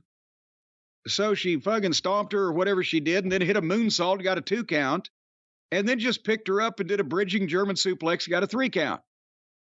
So the finish was kind of flat as 4 o'clock, but I wasn't going to complain because that was the end of the match, and I was looking for that. I mean, it's a modern style match, just with the girls hitting harder instead of the girls not hitting at all or the guys hitting like pussies over here. It still didn't make a lot of sense to me, besides moves back and forth, but at least they laid it in somewhat. But I get, there's a market for that over there in Japan. They have a lot of different pursuits, apparently, and lines of work where they put young girls in those spots and then watch the hilarity that ensues. I don't know what else to say. I thought it was a pretty good match. There were spots that I thought I don't know how to put it. It was like they expected the move, so they they were a little too early with what they did, or things looked a little sloppy. But the person I really wanted you to see in this promotion was Julia, but I was told by several people who watch, this may not be the best match to show him that was on this show, because they did some stuff that she wouldn't normally do. But she's really good and really striking looking, and I think she'll probably get signed by one of the companies here eventually. To what you saw here, you see all the hype and all the buzz on social media about Sasha Banks, Mercedes Moné. What do you think after seeing this? Do you understand any of it, or are you puzzled by it?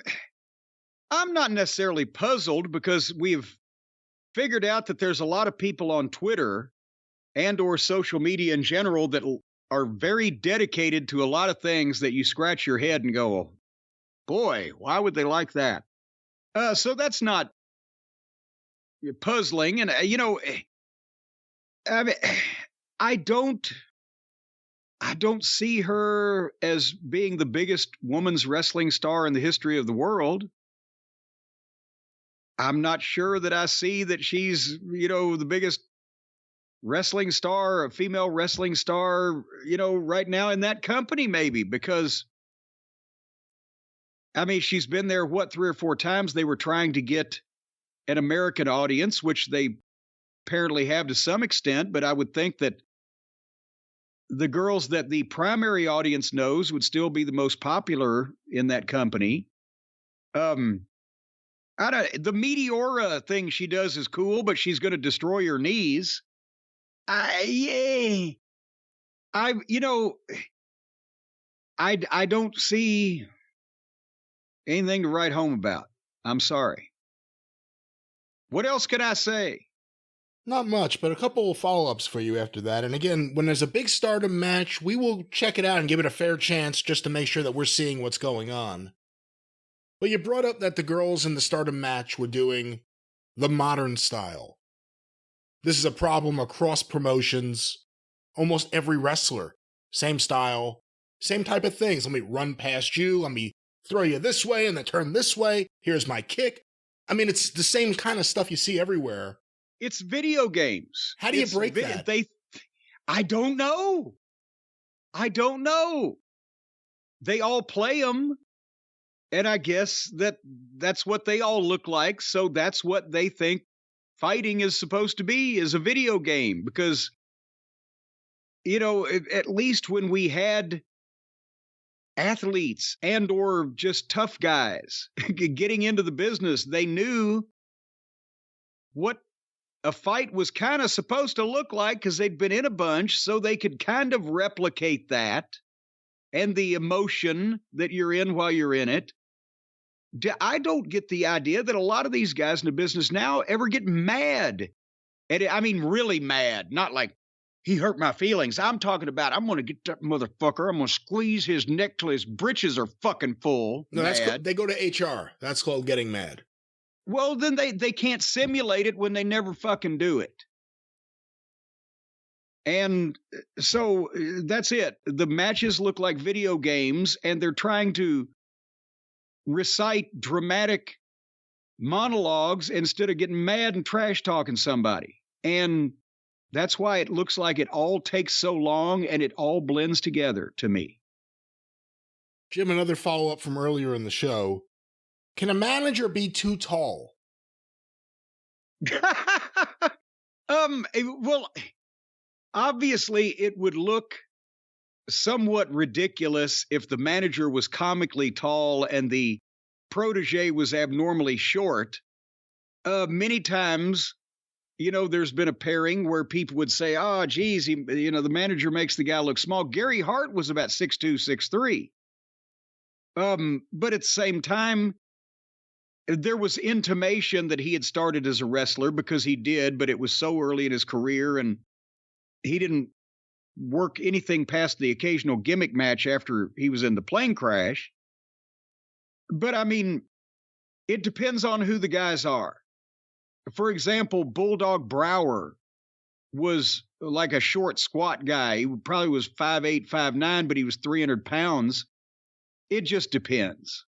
But a giant when I used to do the in-ring interviews just as an announcer / authority figure in Ring of Honor, and I would be interviewing some of the guys, I'd realize, my God, I'm standing next to the Ring of Honor world champion and I'm 6 inches taller than he is. That sometimes was a visual that I would have liked to have got away from, but I was trying to spread my feet out as best I could, and I couldn't make the fucking guys grow any taller. Should there be a height limit on commentators and announcers? And again, if a guy's really good at what he does, then fuck, just don't stand him next to somebody or give him a box on pre-tapes or whatever. But it is, remember Craig Johnson did global wrestling in Dallas for a while? He was like 6'4".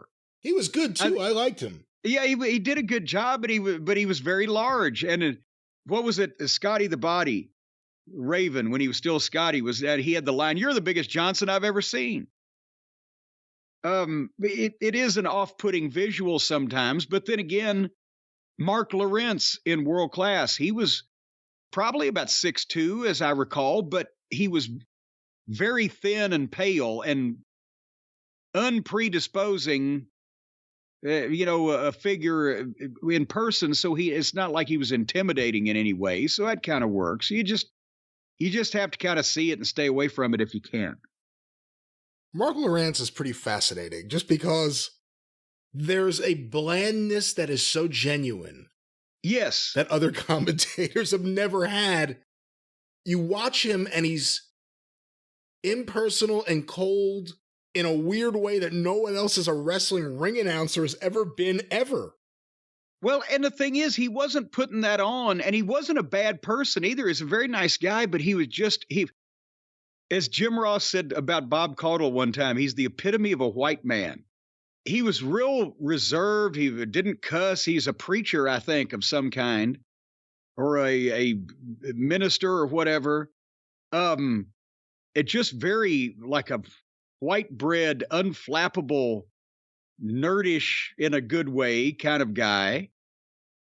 It was not, I don't know how he got involved in the wrestling business, but yeah, Mark was, and I don't say was, I guess he's not dead, but I haven't worked with him in a while, so I'm talking about memories, was. All right, well, this has been Happy Talk Part 2. And ladies and gentlemen, with that, Jim, we have some more wrestling to review. There's been a lot of wrestling on TV. Everyone wants to know what you think about the new championship belt. But first, oh boy, let's talk about Smackdown, which before we recorded, you asked me if I watched, and I don't remember. Well, I don't see why you would remember it. And that's it. Let's talk about what didn't happen on SmackDown and Raw this week, because it's a WWE heavy program, because that's the two things that have happened since we've last spoken to the people. And again, with SmackDown, the first match was Finn Balor and Damian Priest, Judgment Day, against Rey Mysterio and Escobar. And I'm thinking, again, they're they're interacting every week in some combination, form or fashion, everybody, for a long time. And in this case, they basically had a nice match. Nothing wrong with it. Everybody's a professional here. And then Ray hit a 619 and Escobar hit the splash on Balor, but he wasn't the legal man. So they couldn't pin him. So Priest posted Ray and then grabbed Escobar and chokeslammed him. 1, 2, 3. And that was that. And then Damian Priest got the microphone and said he can't wait to see his friend, good old Bugs Bunny, who's coming to Raw Monday night. And we were 20 minutes into the program by the time they'd done that. And there again, Zelina and Adam Pearce did some scripted verbiage in the back. She wants the title match in Puerto Rico because that's her hometown. She's from Queens. Well, it's her home country or home whatever. I got, it's my home. And also she's too short or something. I don't know what the fuck. Are you saying that or she said that? No, she said. A lot of people think I'm too short. Well, okay. I don't. And they did a package on old Shaky Nakamura being back, but guess who he's going to have to deal with, Brian? I know you're never going to guess this because the show put you to sleep before then. Karrion Kross. Oh, really? I forgot about him. Yeah, so did everybody else because he grew his hair back. He ought to be manscaping. He did a scripted promo in the back about Shaky, blaming Scarlett's tarot cards for all the bad things that are happening. It's not his fault, it's the cards. And again, it was just prepared words that he spoke. She looks great with the tarot cards. This whole thing is rotten. Kross looks blah with the hair and blah. How many minutes into the show is this? Well, hold on. We were 20 minutes into the show after the first match and interview ended, so we're at about the half-hour mark now. We come up with Ricochet and Brown Strongman against the Vikings, because remember last week, Ricochet and Brown were walking in the back. The camera was on them just walking, and suddenly, within 10 seconds, the Vikings jumped in and beat the fuck out of them. So that set this match up. We had the bell for match 2 at 37 minutes into the show. And I swear to God, at one point, Brown Strongman decks both of the Vikings and goes over and tags Ricochet. He grabbed Ricochet, and he's going to do the deal where he gives him a heel into the ring over the top rope and throws him onto the Viking who's standing there to catch Ricochet, right? So it's the cool big man, little man move, right? He grabs Ricochet, and right as he brings him over the top, the Viking had stood up, but when he stood up, he staggered back a step or two, and Ricochet was already in motion. And the Viking tries to run, and he's got his arms out to try to catch him. And what Brown Strongman did was just pick Ricochet up off the apron, throw him 8 feet in the air, and about 3 feet short of the Viking, he landed in a fucking heap. And then the Strongman just goes ahead and punches the Viking that's standing there with his arms open waiting to catch him. And then they went to the break in like 2 minutes. And when they came back, they wrestled a little while longer, and Ricochet and Strongman won. What a surprise. And then the happy, peppy people, Liv and Raquel, smiled their way to the ring. And guess what match went across the top of the 9 o'clock hour on SmackDown? See, I checked back in at this point. I try to start the show, and they're running me off.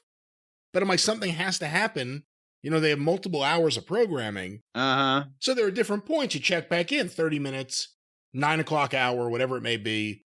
So I saw this.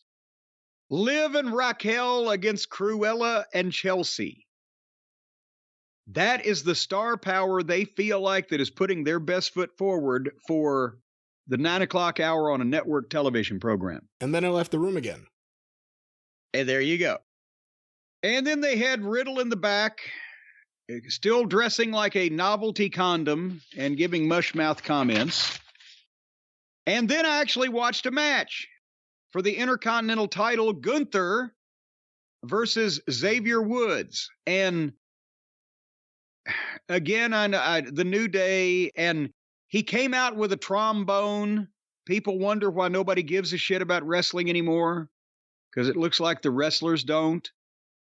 But it's Gunther, I'm going to watch it, right? They get started. Again, Woods, great athlete, nothing wrong with him. Gunther's fantastic. They go 2 minutes, and the break spot was a chop. Gunther chopped him, and they go to a break.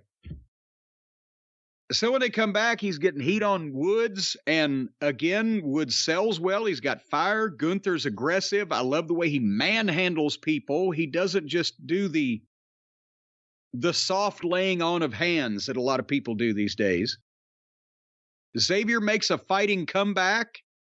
Gunther finally took a bump. Xavier hit a dive, went to the top, hit a leg drop, got a 2 count.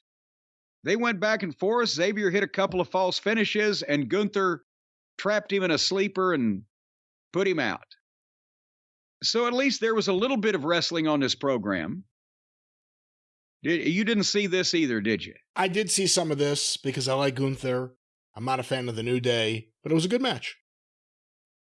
But then they have managed to make the bloodline boring. The Usos did an in-ring promo where they plugged the 6-man at Backlash, and the big rematch for the tag team title is next week on SmackDown, but they were doing some kind of back and forth shtick between Jimmy and Jay, and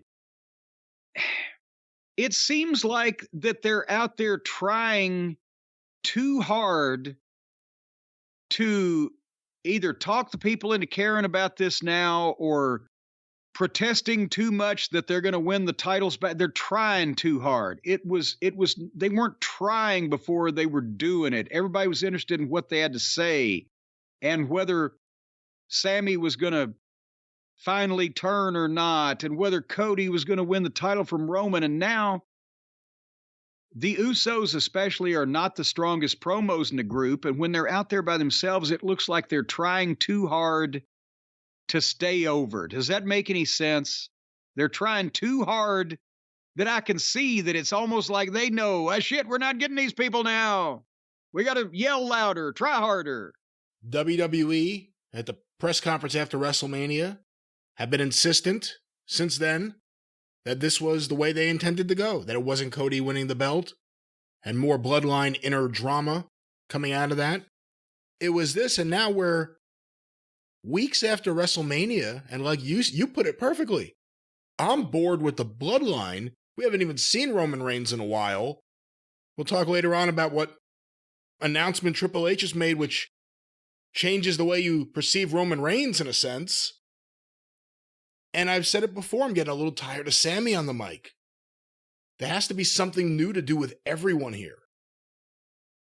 Well, or at least a way to propel this in a compelling fashion, because now it's just like a holding pattern for weeks. Come out there and do the holding pattern segment. Nothing really moves anywhere. And that's, the movement is at a glacial pace, if that. And then the Usos introduced Solo so he could come out because and by the way, we're at the fucking main event. That's been the program. The main event, Solo versus Matt Riddle, no DQ, lazy booking. And again, it's been so wrestling light on this program, and I want to see what's going on in the main event, but Riddle, I think Riddle's issues, all come from him being a difficult birth, Brian. You've heard about that, right? I have not heard about that, no. Yeah, after he was born, his mother had to go have her uterus fumigated. So that's going to put stress on the kid from the start. Awful. But, so, I don't know. It's no DQ, so they jump-started, but Solo took over, but they went a couple minutes, and then Solo pulls out 2 chairs and 2 kendo sticks. We got kendo sticks again. And I fast-forwarded a little bit. They fought on the floor. They went to the break. They came back, more chairs, kendo sticks. I say this all the time, but every indie match ever, suplexes on chairs. It may even sound better than it looked when I'm reading it. And finally, Solo threw Riddle over the desk, and they fought on the desk, and Riddle turned the desk over on Solo, like Solo turned the desk over on Riddle a week or 2 ago. And then the Usos come out and attack Riddle, because Solo's under the desk. But the match still goes on because it's no disqualification. And I know people are, they had no DQ matches back in the territory days. They didn't do it like this, where you could just dump one of the guys in the match and 2 other people could come out and take over for a while. Because that's disgusting heat that puts the heat on the referee in the promotion. But now they've trained people, this is what can happen. But nevertheless, Riddle foiled both of the Usos and dove on both of them. And then Solo came out from under the desk and slammed Riddle on the apron. Riddle ducked the spike and hit a knee, but then Solo hit the spike. 1, 2, 3. And then the heels put a table in the middle of the ring, and the Usos gave Riddle the 1D through the table, which, of course, we've never seen anything like that before. So now they just have to break a fucking table. And the people, this is how far that they've gone with this thing. Every time that there are wrestlers fighting, wrestling, doing whatever it is they're doing, the people are chanting for the furniture. We want tables. It's insane that they've created an environment where the people don't care what's going on with the talent. They just want to see whoever the talent is break some furniture. That's where we're at now. You know what's crazy? At times I've thought they were piping in the We Want tables. I don't know if it was this specific match, but recently I had that thought, so you just saying that triggered me thinking it. I've actually thought maybe they were pumping it in a few times. No, well, I've heard it on both programs, WWE and AEW, and earlier in this match, like he did a week or two ago, Riddle goes to pull a table out, and people cheer, and Solo stops him and shoves the table back in, and people boo. They don't care what any of these guys are doing. They just want to see somebody break furniture because they've been told that that's the point of this whole thing. And so even if you teach the wrestlers how to wrestle again, you're going to have to teach the fans what they're looking at again. And in the old days, it was easy to find wrestlers that knew how to wrestle. It was hard to educate your audience to the style and the things you wanted them to know. And once you did that, then the fans that you had educated to what you wanted them to accept as wrestling, because that was what you could present, the best style that you could present of wrestling. That's what you wanted your fans to think wrestling was. Now, in the old days, once you educated them, they made their own school of wrestling, because every time that new fans came into the arena and heard how the old fans reacted and what they reacted to and who they reacted to, etc., they would do the same thing. And the old fans would teach the new fans the rules. It's illegal to come off the top rope or throw somebody over the top rope or the pile driver's banned or it's automatic disqualification, whatever the case. And the announcers on the television program would always be backing that up. So the fans knew what was going on. Now they have educated the fans that it doesn't matter what happens in the fucking ring as long as somebody breaks some furniture. Well, that was SmackDown. It sure was. They've made it all completely boring. All the enthusiasm I had after WrestleMania, or at least after Night 1, but around that period of time going into Mania, it's all gone now. It's a slog to get through these shows again. And SmackDown's only 2 hours. Let me ask you another question about something that happened over this past weekend. William Regal took to Twitter, I'm not sure what prompted this, and had several comments about his departure from AEW. Now, this has been a hot-button issue amongst wrestling fans, specifically AEW fans, because the booking got so weird. The departure of William Regal from AEW and the return to WWE. Have you been following this? Well, I saw that he was on Twitter, and he's trying to clear his name because of, apparently now, he doesn't get on Twitter much. Imagine that. Boy, we could all hope to aspire to that lifestyle one of these days. He doesn't get on Twitter much. It's the perfect place to go to solve your problems. Good idea, William Regal. Well, but he didn't get on Twitter much, but he got on Twitter the other day. And apparently the AEW fans, because remember we reported on what was going on with the comments that Tony Khan had made. And apparently the AEW fans are still pissed at poor old William Regal for bailing out of that lunatic asylum in whatever fashion he did, and they're blistering him for doing so and taking advantage of Tony Khan's good nature. So he went on Twitter to try to clear his name of any wrongdoing and taking advantage of Tony. Well, that you kind of just hit on one of the big things, because I'm trying to think of the timeline now. Word came out that William Regal, I think we may have been one of the first shows to say it, but William Regal was going back to WWE. And then it became such a big issue that Tony Khan was asked about it. I think maybe a Ring of Honor press call or something. And that's when we found out about Tony's mother being ill, because Tony decided to tell us that story. Yes.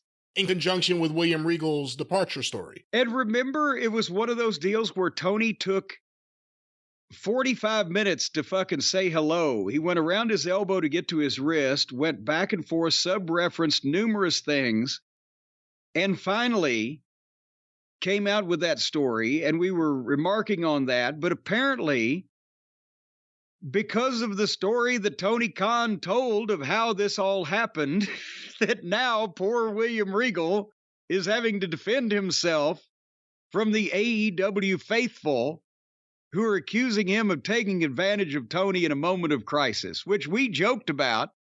But the point is, apparently these fans are not happy that William Regal managed to escape the zoo without letting any of the chimps fling feces upon him. He was able to get there, see that it wasn't all sunshine, lollipops, rainbows, and waterfalls with what was going on, and extricate himself from the situation shortly after the Triple H took back over, and he thought that Mr. McMahon was gone, I assume like we all did, for good. Well, what a lot of AEW fans, I think, are jumping on is the idea that he said he wanted to leave, or at least Tony. I think Tony's the one who said Tony said all this. Yeah. He didn't say anything. Yeah, well, Tony said that. William Regal never said anything. Tony Khan spilled his guts in that press conference and told all about his mother's health and Regal's reasons that he gave him for wanting to go and spend more time with his son, and it was a family thing and blah, blah, blah. Well, that's what I was going to say. That's the whole story that Tony has said on behalf of William Regal. And there are fans pointing to the fact that Regal is not right now with NXT, not working with his son. He's doing things with WWE, but not there, as being, what the hell did you really tell Tony? What was your real intentions? But again, I have these tweets Well, here. now we do not, well, I'm going to let you read them in a second, but we do not know that they're letting William Regal do whatever the fuck that he wanted to do originally in WWE/NXT now, because now Vince is back. And he's the one that fired Regal the last time. So maybe Regal didn't get to go to NXT where he wanted to go. They sent him somewhere else because Vince is like, I don't want to. Whatever. But anyway, read what Mr. Regal, his lordship, tweeted. Maybe he could tell Vince that he wants to go back to AEW, wants to be close to his daughters, and he can go back to the Blackpool Combat Club. But here are the tweets here. Again, I don't know exactly what prompted this, but this was from the 22nd, which was Saturday. Just so anyone who wants to know the truth, I know Tony summed up a few conversations we had with quick answer. FYI, Tony called me at 9 p.m. on a Sunday night, and I discussed my reasons for leaving, where time spent, where I want to be. Let me stop right here. I'm reading it as he wrote it. I think later on he apologizes for some spelling issues. He certainly should. Then, and I only then, did he tell me where he was and what problems he was having. I told him to get off the phone and take care of his family. He shouldn't be talking to me. I also realize he has summed up conversations with brief answers. I wouldn't call those answers brief. We eventually talked about me leaving 2 weeks later in Jacksonville. Time and time spent were the reasons for my leaving. It's like prison, time spent. I thought it was time served. Time and time spent was the reasons for my leaving. Did he get time off for good behavior? No agenda for anything else. I have lived through some serious times in 2018 and 19, and I realize this is all I have. Let me go to the next tweet. I had a great time in AEW and are thankful for the time I spent there with many of my close friends. Oh, I should be laughing. I'm sorry. Well, what's funny about that? And are thankful got me. I'm sorry. It took me a second. I had a great time in AEW and are thankful for the time I spent there with many of my close friends. and Yuta. Many of my close friends and the amazing crew. I just want to make that public so people stop misinterpreting it. It's sad that people in our job can't realize that you can be a decent human being without having an agenda or taking advantage. This is the last time I will mention this. Again, I would like to thank AEW for their gracious acceptance of me and for Tony to take me on board. And just so you know, there's a few spelling mistakes in my last tweets, but I spent too much time at school daydreaming of being a pro wrestler. AEW, we are very kind to me. And I enjoyed my time there. I made the most of my time there and never, this is in caps, never double-crossed anyone. Well, there you go, AEW fans. So lay off his lordship. What is causing this now? I mean, he's answering all the things we all talked about months ago. I mean, is it 6 months ago? I honestly believe, well, I don't know if it's been 6, maybe 4, but I think he probably just got on Twitter and saw a bunch of people say, how dare you do that to Tony? We love Tony. How dare you do that? You left us. He's like, what the fuck? So there you have. See, the problem is, even if you want to believe him,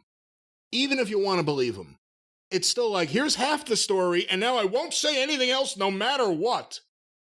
Okay, if we're to believe you didn't take advantage of Tony, if we're to believe that your real intention was, I want to be close with my son, I want to go back to WWE to do that, then talk about when you came to that conclusion. And all this Moxley drama that we now find out about, was he in the middle of it? That's the other thing I want to know. And well, I demand answers. And I demand answers. God damn it. I think Regal is his feelings are hurt that people think ill of him over that. And the reason why people think ill of him is because of what Tony Khan said as he stood out there with diarrhea of the mouth and constipation of the brain for about 45 minutes talking about it, saying all the things that we made fun of. And then giving Regal it's like a choose your own adventure book where they gave him 3 different send-offs and pick the one that applies to you. What? So Tony, again, botched a situation that he was in over his head about. Do you think to make it up to William Regal, they should give him another send-off? I don't know. I think they ought to just say, why don't we have a fan voting on which one was the best one, and we'll just erase the tape of the other 2. If William Regal goes back there and then finds out after the fact that not only is Vince still completely in charge, but he's never been more in charge before in his life, do you think Tony would take William Regal back?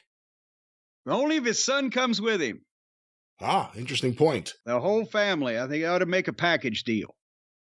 Well, Jim, speaking of package deals, we're going to get to Raw, but I want to talk about one specific segment from Raw first, if you don't mind. Not to take the complete review out of context, but it's been a package deal for a while that the 2 world championships WWE had merged together. The undisputed Universal Champion, which has been Roman Reigns for a considerable period of time now. Last night on Raw, as we are recording, Triple H with the big announcement, a new belt. The Undisputed Championship will now be disputed.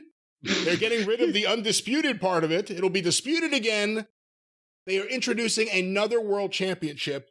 It will once again be one champion on one show. Before we get to anything else, thoughts on the overall concept here? Oh, my God. I'm afraid this is another example of Vince being back because they did this when Vince was in charge before and they'd gotten away from it. And I thought even Vince, before he left, knew the value of having one champion. But now they're doing it again. And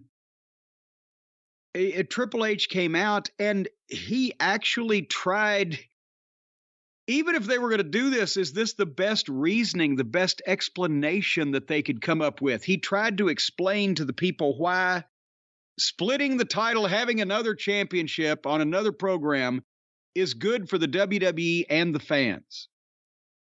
But the story that they came up with to back that up or to make people believe that is that Roman has negotiated himself into not having to defend the title very often. And WWE and its fans deserve more. So when Roman Reigns gets drafted, he's going to take the Universal title with him to whatever show he goes to, even though every fucking body lately is on both shows. And the other brand that Roman doesn't go to will determine a new champion on May 27th, the Night of Champions, and that will be called the World Heavyweight Champion. And this guy will defend anywhere, any place, anytime. Except on the other show. Except apparently on the other show. How does this make sense? The best guy won't wrestle very often, so we're going to make another guy another champion. Muhammad Ali, when he was the heavyweight boxing champion of the world, he didn't fight as often as Joe Louis did. So wait, they're going to say, okay, well, Ali's the best and nobody's beaten him. But since he doesn't want to fight very often, we're going to have a tournament and we're going to make another guy the co-champion, and he'll fight all the time because he needs money. But he's never beat Ali, and anytime that Ali loses, that person in the eyes of the fans will be considered the real world champion, but this other guy will have a nice shiny belt too.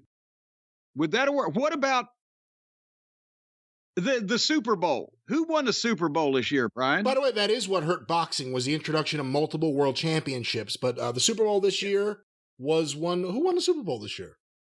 Okay, I'll ask you, who won the World Series last year? Let's not talk about that. Oh, well, but just tell me who did it. Last year, the World Series was, who won the World Series last year? Oh, goddamn. I can't remember anything right now. Fuck. Well, see, I don't care enough to know about any of these things, but let's say that the fucking team that won... The won... Houston Astros. Fine, the team that won the World Series, the Houston Astros, well, they can't play all the games that we want them to play, so we're going to have all the other teams play each other, and the winner of that gets to be the super fucking World Series champions. How does that work? How does this makes That's what happened to Joey Chestnut. Fucking said, there you go. Yeah, I can believe an interim champion. I can buy that.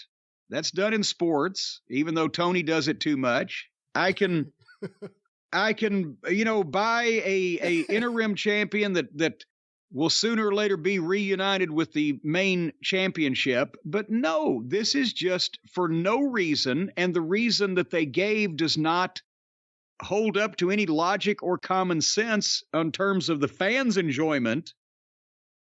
It doesn't make any sense. If he had just said, and I almost thought they were going to do this for a second, because I thought if they do what they ended up doing, it'll be so counterproductive, they have to see that. I forgot who was in charge. If they had just said, we see all these problems, starting right now, Roman Reigns has to defend the championship every 30 days. Yeah. And it'll be on free TV, or it'll be on cable TV on one of these shows. Fox is on free TV. It'll be on a show, you'll see it, and here's the new belt he's going to have. That would have worked. Now, I mean, we'll talk about what this could be, but this doesn't help anyone. And if anything, this muddies an issue that they had kind of finally fixed. Well, yes, and negates a lot of the work that they've done. The reason why everybody wanted to see Roman beaten was because he hasn't been, and he's the guy. And that's why I keep saying in the 80s, if somebody pitched to Vince, well, Hogan can have one world title belt and we'll have another world title belt because we're running 2 shows every night, Vince would have fucking thrown him out the window. Nobody was going to have any conflicting belt besides the one that Hogan held. Intercontinental title, sure, everybody know, okay, that's like the U.S. title or the world title, but not a co-world title. It doesn't work. It's never worked. And it diminished. Now, the fans are supposed to be mad at Roman Reigns because he's a heel and does dirty things and takes advantage and cheats their favorite wrestlers. They're not supposed to be mad at him because he's a prima donna that doesn't want to come to work and being called a part-timer on their own program. The internet may do that, but on the program, that's reaching all the fans, even the casual ones. They don't need to think that now And when Roman ever does lose, it still won't mean as much as it would have because there's another fucking champion on the other show running around. Unless are we going to have champion versus champion, winner take all? Well, then that just puts us back where we already were to begin with. And you would have to build that for a couple of years for it to make it mean anything.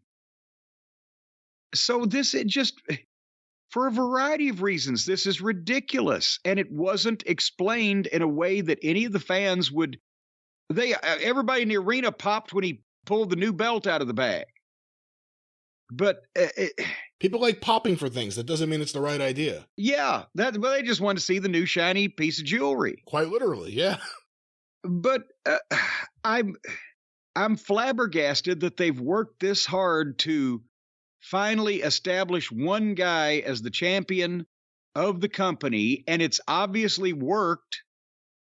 And now, for no reason and without even any involvement from Roman Reigns, another guy's going to have another belt. Fucking hell.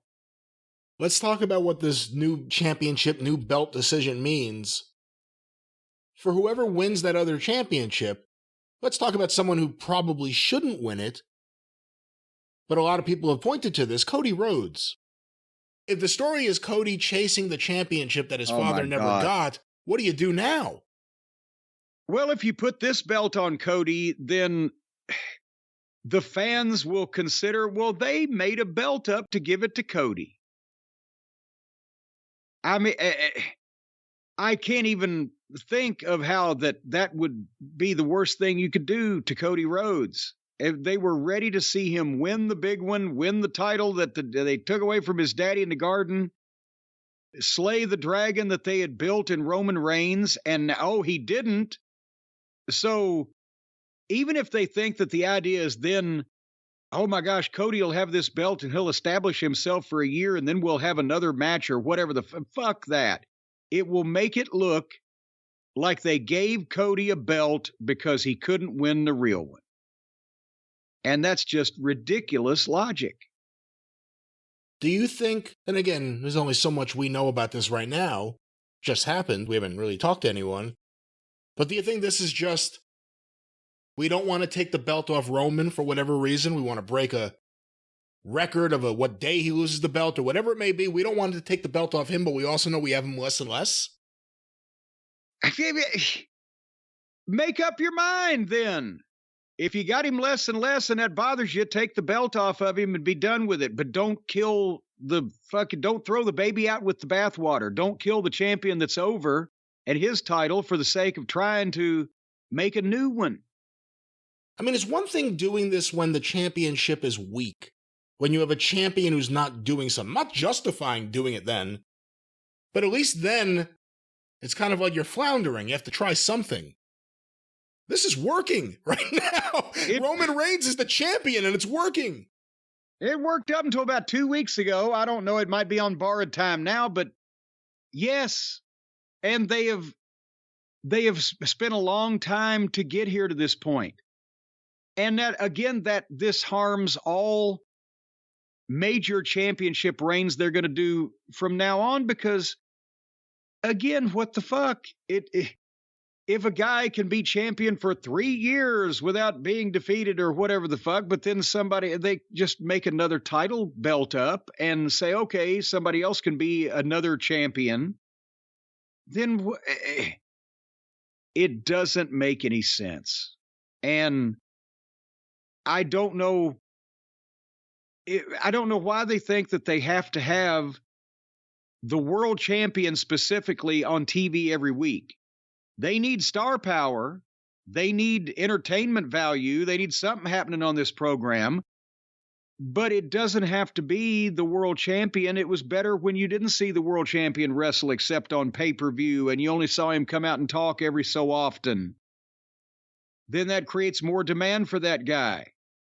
And that doesn't wear out your world champion. Let everybody else fight amongst themselves to see who gets to that point. That's fine.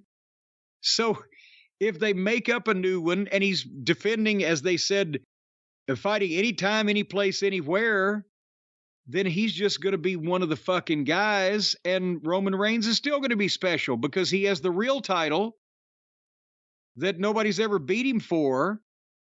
But in the process of having all this happen, he's going to be diminished somewhat because they're knocking him, calling him a part-timer, and fucking calling attention to the fact that even though he has been champion for almost 1,000 days, he's defended it 20% of the amount of times that most previous champions have. So it's a lose-lose. It's brilliant. Do you think maybe that's a component of wrestling going forward, looking at MJF and AEW and Roman Reigns and WWE World Champions, as opposed to not coming to the town so often, just not appearing on TV as often? I shouldn't say that. MJF appears on TV every week. He doesn't wrestle as often.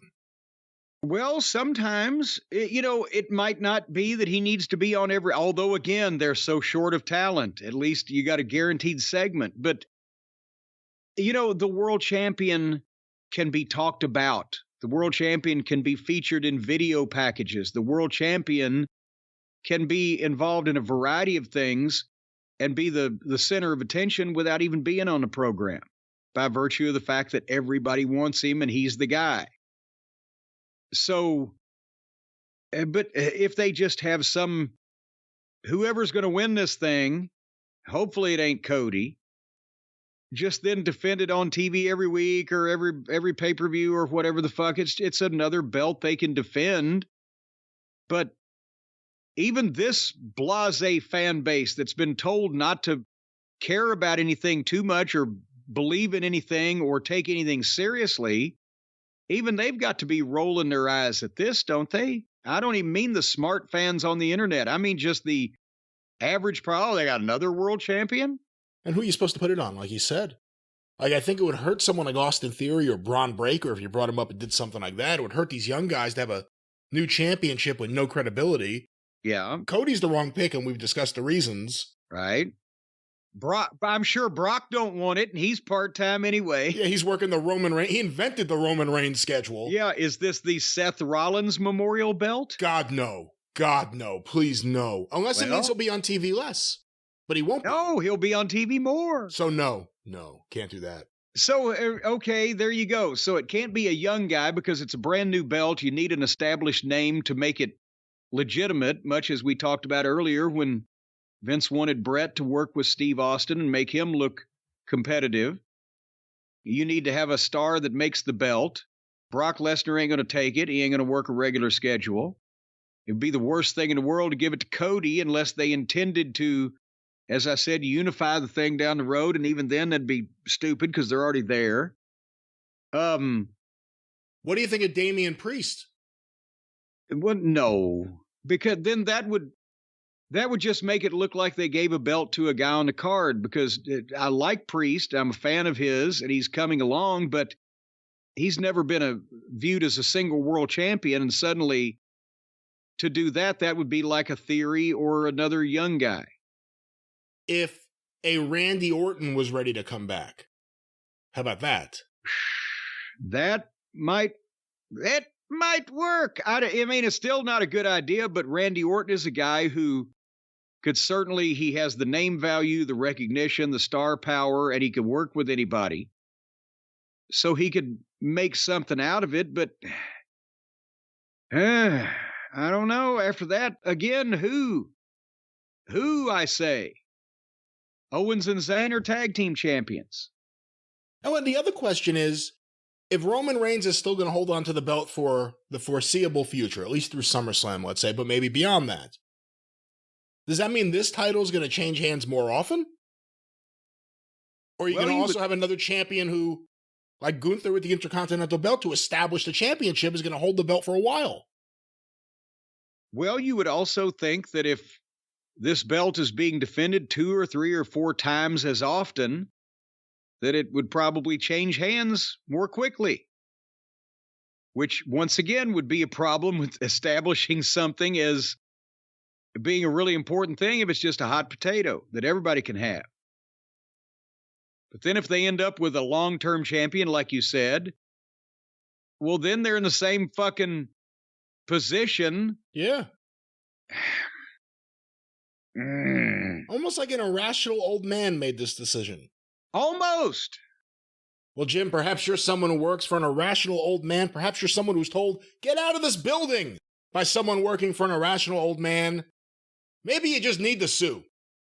Well, in that case, I know exactly the person of which you can pick up a telephone, punch in the numbers, and get a response at the other end, and it will belong to this man.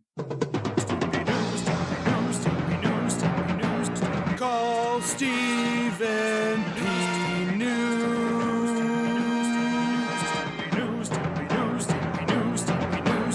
If you need to sue.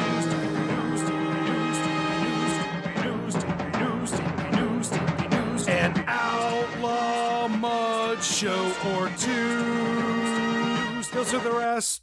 And you know, let me just ask you this, Brian.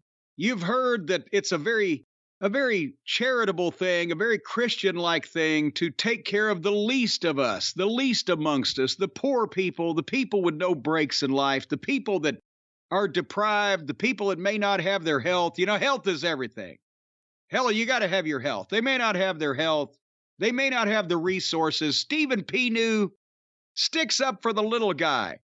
And we want to talk right now to the folks out there listening to us in wherever they may be in their local penal system, whether it be a penitentiary, a jail, a prison, a detention center, or just merely a law enforcement facility. AEW, someplace like that, where people are detained against their will, locked up, and can't leave and be free to pursue a life of religious freedom. Not everybody gets time spent like William Regal. That's right. But Stephen P. New can help you out because he takes care of the little people, including, as I mentioned, all you people I'm speaking to in jails, prisons, and facilities like that. Stephen P. New is taking the entire state of West Virginia to task on the overcrowded, understaffed, terribly horrible conditions jails in West Virginia. He's also taken up for the opioid-addicted babies. He's also taken up for the wrongfully terminated. If your life or job has been terminated wrongfully, you need to call Stephen P. New at 888-692-8084, newlawoffice.com. Brian, when's the last time that your life was terminated early? Like 3 hours ago. Well, that's good. It's You because you fight back. You have to fight back. That's because you were having to watch Raw. That's Your right. life was terminated 3 hours ago. Because I was watching Raw. Yes. So anyway, if you want to sue because you had to spend 3 years of your, 3 hours of your life, 3 years or 3 Felt hours. like 3 years. It felt like 3 years. Of your life watching Raw. That's Stephen P. New too. Once again, 888-692-8084, newlawoffice.com. Do you think we have a large incarcerated audience? People are listening to us out there. Can you get YouTube and podcasts in jail? Funny enough, we do hear from a lot of our incarcerated listeners, and we Wait a minute, Wish you luck. I don't remember that I've heard from an incarcerated listener. Well, I tell them, I say, Jim doesn't want to hear from you. I'm your friend. What are you doing pissing off goddamn violent criminals? I'm not for? pissing them off. They like me. You're getting them pissed off at me. What Folks, happens, happens. If you have a friend that has gotten a violent criminal pissed off at you for no reason, call Stephen P. New, 888-692-8084. We got a bunch of people in fucking jail listening to us, for heaven's sake. We've got to maintain that audience. It's not their fault they got caught. You know how they watch WWE pay-per-views? On the jailhouse cock!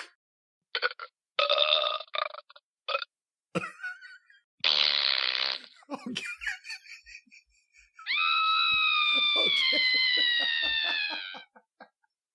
Jim, it is time that Brian, that dark time each and every week where we have to discuss 3 hours of well-lit whatever's going on that is called Monday Night Raw or WWE Raw. I don't even know what the exact name is anymore. They've destroyed my enthusiasm. I watched this show. And when you asked me the next morning if I watched the show, I told you I didn't because I couldn't remember anything important that had happened. And when I went and rewatched the show this morning, I realized I had seen the whole thing. And had forgotten. That's because Raw. it wasn't that memorable. As we said earlier in the show about SmackDown, let's talk about what didn't happen on Raw. This was Raw for April 24th, I guess, right? April 24th, 1977 was Jerry Jarrett's first live card in the Mid-South Coliseum when he broke off from Goulas and established his own company. That was the first time I saw wrestling in Memphis. The double main event, Southern Heavyweight title, Jerry Lawler versus Jack Briscoe, and NWA World Heavyweight title, Harley Race versus Rocky Johnson. How excited were you? Show. How excited were you, and what were you most excited to see before it? Well, I was over the moon because I'd seen Memphis on television, the Coliseum, for several years at that point, but had never actually been there. And then also, this was the big show. Teeny got us 4 front row tickets for me and my mom and these two friends of ours that drove down with us, because it was 6 hours down there, the show 6 hours back. Because we had to get back for Louisville the next day. I was shooting pictures there too, but Dusty was on the cards. First time I saw Dusty live. As well, Hickerson and Condrey worked with Dusty and Tommy Rich for the Southern Tag Team title. And then they had people from Ron and Robert Fuller were in from Knoxville. And, you know, it was a big show all around.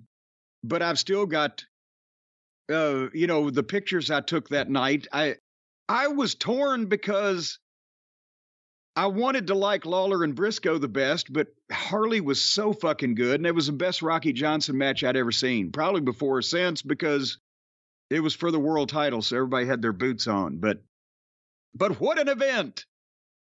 And then And then Harley got a perm.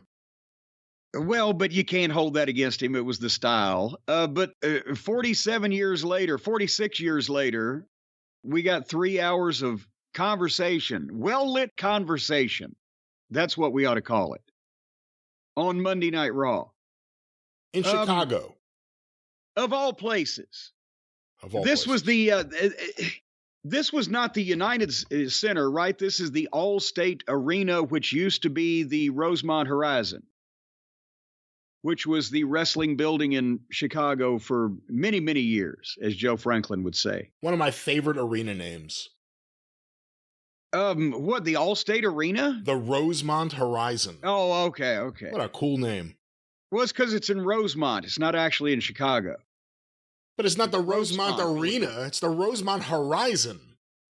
Well, that's because across the horizon, you can see the pollution from downtown Chicago. Anyway, the Raw started out with our friend Cody Rhodes doing the in-ring promo, the big entrance. People love him. They're still chanting. They're still clapping. And he did a promo about Brock Lesnar, of course, put Brock over. But then, again, he does shit differently than everybody else has been scripted to or has decided to do on their own. You can see more of the creativity, right, that he puts into this shit. I mean, it was an odd choice for them to have him show still frames on the big screen of Brock beating him up instead of some video. And why didn't he talk over it? It was just still, let's go to this. And then it's just pictures. Well, I have a feeling somebody may have delayed the information incorrectly, because I think he might have thought he was going to get some fucking video also, but that was odd. But then he does it different. He starts taking off his tie and tosses it into the crowd and takes off his shirt and tosses it. He's getting pops for this. And he showed the crowd and the camera the scar from his surgery, and, you know, mentioned that the Hell in a Cell match that he fought through that injury with was in this same arena. And then he tells Brock, pick a spot and put another scar on me. That's fucking Dusty. What a great line. And then he thanks the fans. He told them that they carried him to the finish line in the Hell in a Cell match, and he couldn't have done it without him, and he thanked them. What a fucking babyface. At this point, I actually wrote, what a fucking babyface. And then Finn Balor music interrupts. And I'm, But at least we get to see a competent wrestling match later on. But Finn comes out and people kind of whatted him on the way to the ring or whatever. But Cody, hey, Cody. But he tries to get Cody to join the Judgment Day for have somebody have his back. And Cody obviously does not do that and respectfully declines the offer. And he brought the fans into making the decision. I mean, this was just perfect on his part. And then he declined but offered Finn his hand, and Finn wouldn't shake. He says, you're with us or against us. So Cody says, well, you may be under the assumption I'm not medically cleared, but actually I'm medically cleared. So how about you and me fight tonight? And Finn gulped and left. Were we told that he wasn't medically cleared? Well, I think it was mentioned on another program last week, either SmackDown or whatever the fuck, that obviously he's been beaten up and banged up, but it's not like he's been out for months. He just got beat up, last week or 2 weeks ago, whatever the case. But they made a match. That was the reason for making the match. Well, since you came out here and offered me a spot in your group, how about we just fight tonight? But like I said, at least it's a match between two professionals. But I'd prefer Finn to be seen and not heard more.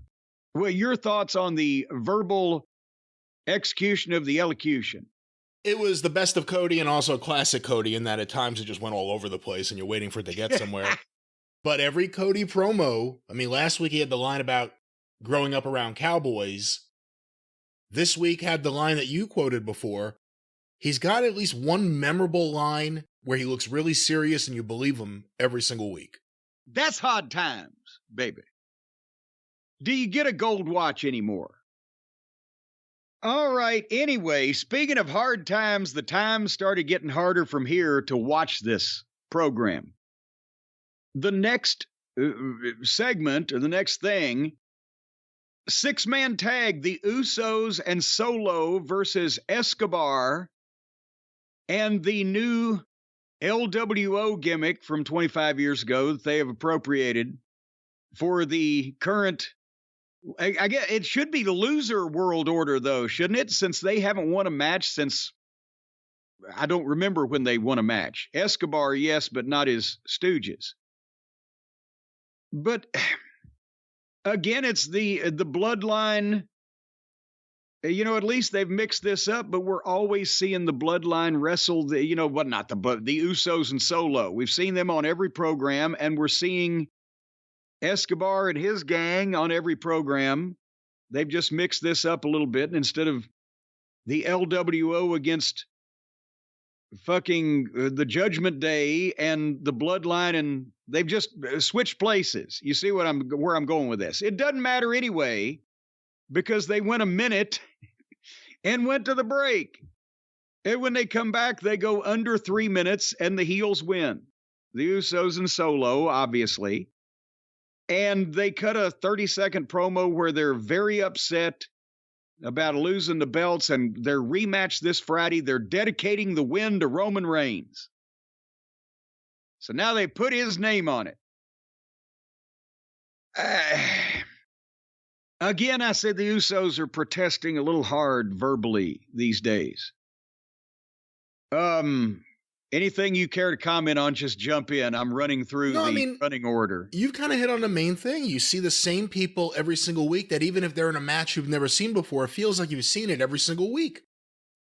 I don't think I've ever seen the Usos wrestle the LWO.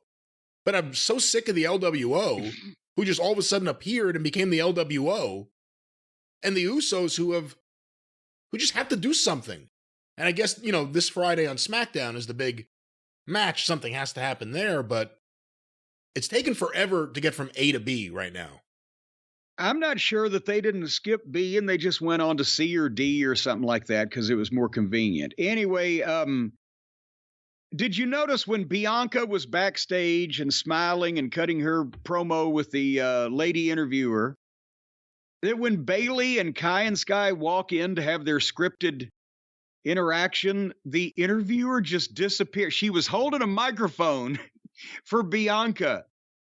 And then suddenly when these other girls walk in, the camera pans over to them and the interviewer's gone and never seen again, took the microphone with her, but you can still hear Bianca. And then Jay and Sammy were in the back. Raw is conversation, after all. Jay and Sammy were in the back. Jay Uso and Sami Zayn talking openly with the camera 5 feet away from them like they were having a quiet moment together. And Sammy is saying, hey, you guys dedicated this win to Roman. Well, we're not going to lose these belts. And you put his name on it. That's not going to be good for you. And what's going to happen? You don't deserve what's going to happen.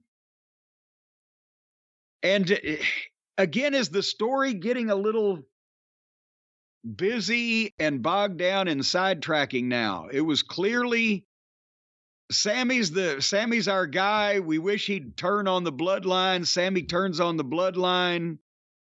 Sammy and fucking Kevin win the tag belts. Cody would win the world title and everything would be wrapped up. And now we're getting confusing and or boring. Too many of these segments where Sammy's talking to people he's not supposed to talk to backstage in front of the camera.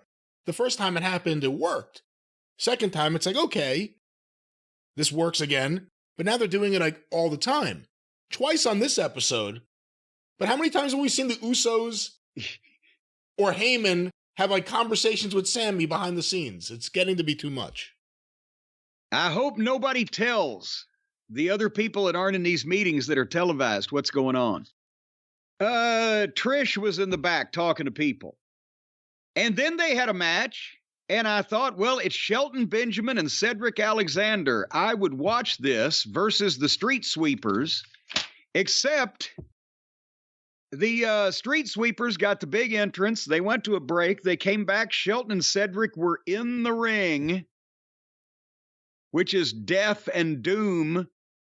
And Vince was always big on entrances. Now, he wasn't big on entrances that took 15 fucking minutes like they have now. That's changed. But if you didn't get an entrance, Vince, that was his way of saying you're completely dispensable. Bleh.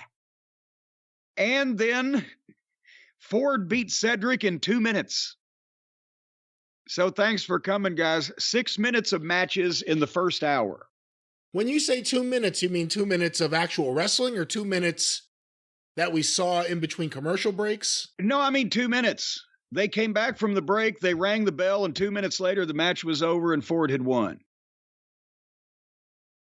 All right. So anyway, then it was the 9 o'clock hour and time for Triple H to muddy the championship picture as we described earlier in the program. If you didn't hear it, well, rewind. And then Judgment Day was in the back talking. Damian Priest, obviously happy that his good friend Bugs Bunny is going to be there tonight on the program that they've been talking. He's going to be here. He's going to be here. And then another Bronson. Did you watch this Bronson Reed package, Brian? I don't know, actually. This is the same thing that happened last week. I may have. I remember watching him in the match later on, but I don't remember the package. Okay, when you're trying to zip through the commercials and or all the backstage bullshit, they slip one of these in on you every now and then, where it's some highlights of him for about 30 or 45 seconds, and the highlights make him look fantastic, but he's doing the promo interspersed with the promo and the voiceover clips and the material. Last week, his mother called him Mr. Nice Guy. And the promo and the voiceover that he's doing for these spots, as I said, the highlights make him look like a world beater. And the material and his delivery counteract all of that. He's soft-spoken and he's erudite. Mr. Nice Guy. But he's erudite. He didn't do Mr. Nice Guy this time, but he's not as sing-song as Keith Lee. And he doesn't use ridiculous big words, but it's obviously scripted material with I don't know what the fuck. And he's wearing a suit. This fucking guy, they need to grow his fucking shaggy hair out. Then you see him grow his goddamn underarm hair long. Name a goddamn monster. He's a human wrecking ball. He's the most polite, well-dressed, fucking 400-pound beast on the planet. Anyway, then Solo and the Usos were in the back in their locker room, having a heart-to-heart talk with each other with a camera in front of them. And Jay is not listening. He's preoccupied. They talked to him a couple times. He didn't hear. What'd you say? What's wrong, Jay? Well, what if we don't win the belts on Friday? Now he's showing doubt. And Jimmy gets mad that Jay's been talking to Sammy. Don't be talking to him. But what if we don't win? What if Roman Reigns was there? I don't think they would be doing that in front of him. So they're doing it on television. But anyway, as you mentioned, it's just asking a lot of questions. I know questions. Ask questions. The fans will have questions in their mind. They'll want to know the answers, but not when they're completely confused about, you know what, this is degenerating into grade school. Speaking of grade school, almost everybody in the next match was the size of a grade schooler. Bianca and Liv and Raquel against Bayley and Kai and Sky. And we were an hour and 15 minutes into the program with 6 minutes of wrestling, and we got this. But don't worry, they went 2 minutes and went to the break.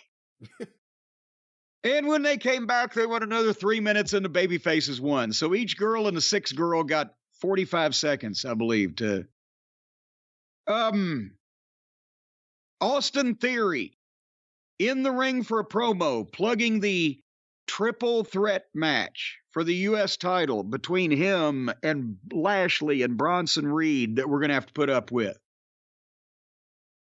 Another three-way. And Theory, he's talking well. Looks like he's got more confidence.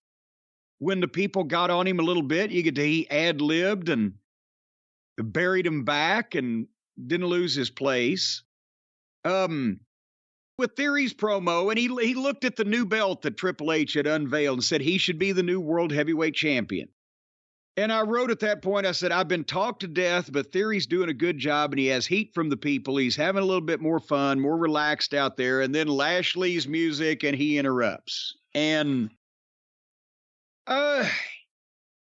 this was the opposite of that Cena promo on Raw. Yes, that. Just tearing him down for no good reason. This was just completely building him up. This was, and that's what I was going to say, is Bobby was better here than he has been when he's had some of these promos where it looked like he was confused to deliver them, or he could tell that it was falling flat, or when they teased the Bray Wyatt thing, or whatever the fuck was going on. But here, yes, he did. He told Theory, that's my belt you're holding. But then he put him over. But he said that Theory was running away from everything, but you're young, you're hungry, and you're tough. You got all that, so why are you running away? Are you lazy or are you scared? And that was at least something to make the guy a heel, but a competent heel rather than a complete dipshit, right? But what's he running away from? But, well, he rolls out of the ring quite a bit. But then Lashley said he's the one that asked for the triple threat because he wants to fight and blah, blah, blah. It took a while and nobody seemed to be really mad. They're just doing the verbiage back and forth. And then finally, Theory said, he starts to back off. Okay. And then he goes for the sucker punch, but Bobby ducks it and tackles him, and they have the fight on the floor or whatever, and then Reed comes in and joins Theory in beating up Lashley, and then after Theory gives Lashley his finish, then Reed gloms him and gives him the splash off the top rope. So they're setting up the three-way. Splash looked good. The splash always looks good. I wouldn't want to be the one laying underneath it. But again, it's better than it has been with Bobby. We like Theory, and Reed is a beast in the ring. But I don't know why they've got him talking like a goddamn accountant. Anyway. Did you see the segment with Booger, Ezekiel, and Shoosh Boy segueing into comedy with Fat Otis, the Model Girl, and Model Man? Otis, and yet Model Girl may be, out of everyone on this show, she may be the very, how do I put it, the most performy, the most completely ridiculously fake. The worst actor yes. or actress. There you go. But yeah, this was horrible. I saw this. And then Shoosh Boy wrestled Muhammad Ali. And that match Mustafa lasted... Ali. Whatever. Well, one was one was the greatest, actually. And the other is Mustafa Ali. Well, there you go. And Mustafa, he won this match in 2 minutes. And we were at 13 minutes of actual wrestling action in an hour and 52 minutes of the wrestling program. I know both guys are good, but I skipped through this match because it was so long into the show. I was already running on fast forward, having a good time, looking for good stuff. Yeah. I don't need to see these two. With that said, I'm surprised to hear who won because I didn't expect to hear that. But at this point, this late in the show, who wants to see this match? Well, you know, the thing about Shoosh Boy is it takes a good man to beat him, but it don't take him long. And then Jimmy Uso stormed up to, or what they call it, rolled up to, pulled up to, cruised up to Sami Zayn in the back and said, What are you talking to my brother about for? What the fuck is Kevin Owens going to do to you when you guys lose? He's going to turn on you. If it's that easy to find Sami Zayn, why didn't he just roll up on him with Solo and kick the shit out of him? Kick the shit out of him. And also, I think we probably established that Owens is the baby face and he's not going to turn on Sammy. You know, even if they lose, because it's going to be the other guys that fuck them anyway if they lose. So, but now he's putting, and then Sammy's like, ooh, he looks off thinking. They're getting too complicated. 10 o'clock hour, Cody Rhodes versus Finn Balor. Suddenly, an island of pro wrestling in a sea of conversation and dramatic readings of scripted verbiage. And the in-ring quality of the performance on the program went up dramatically. It was, I mean, high-quality professional wrestling, attention to the details, the little things. These guys are better than most everybody on the roster. But it doesn't matter because they went to break this time in 4 minutes. But goddamn, the closest thing we've had to a decent match. And we just show us the goddamn match. But Cody missed a crossbody, hit the rope, stopped himself for heat. Babyface thing to do. He didn't just let the fucking heel just cut him off eye to eye. And they went to the break and they come back. And as soon as they come back, Cody's fighting back, makes a comeback. Hits a disaster kick, gets 2 count. They go back and forth. Cody tries the Cody cutter, but Finn foils it and gets some more heat. And then Cody comes back and hits a Cody cutter, gets a 2 count. More back and forth, and finally Cody hits the pedigree and a crossroads in 1, 2, 3. And it was a good match. And it got 8 minutes on the air, 4 minutes before the break and 4 minutes afterwards. And again, it was the right thing to do. Cody wins with his finish. But it took him a while to get there, and he teased it.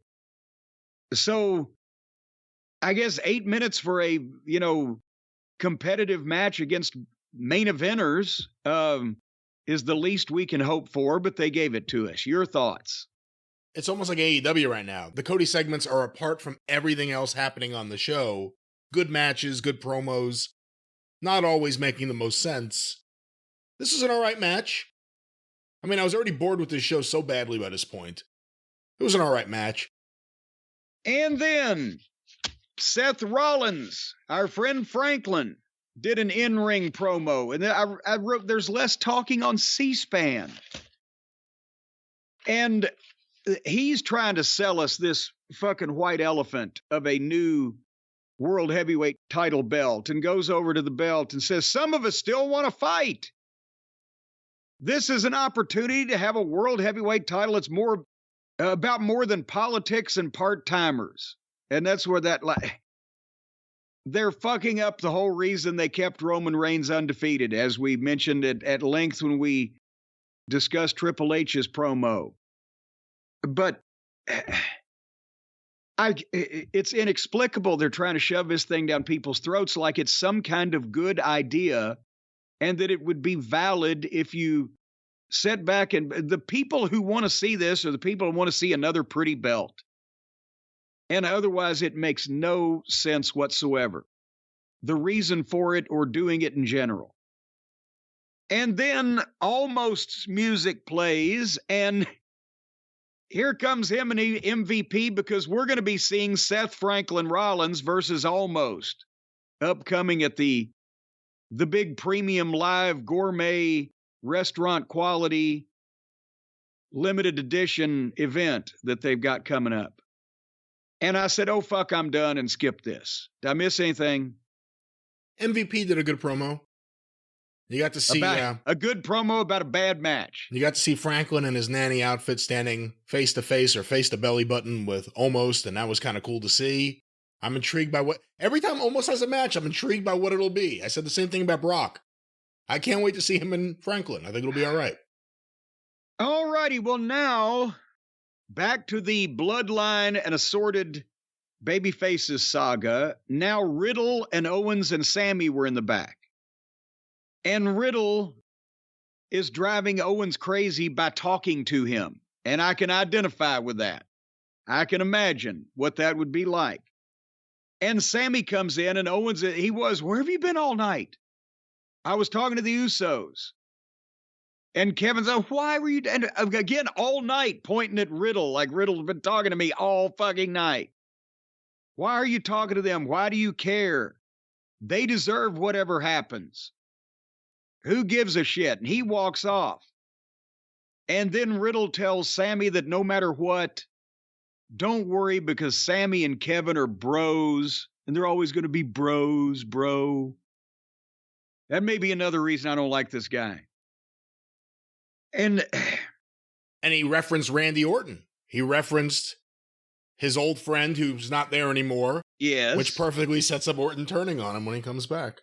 Well, either that or maybe could Orton take Riddle under his wing and have Orton and Riddle against Sammy and Kevin? Maybe Riddle would be more tolerable as a heel that you were supposed to dislike rather than as a dipshit that you do dislike. How about Orton comes back, wins the belt, and then Cody has to decide who he wants to go after because him and Orton have history. Ah. Or we could have a triple threat. All right. No. All right. Well, we are at the main event. Time for the main event, which is Rey Mysterio against Damian Priest.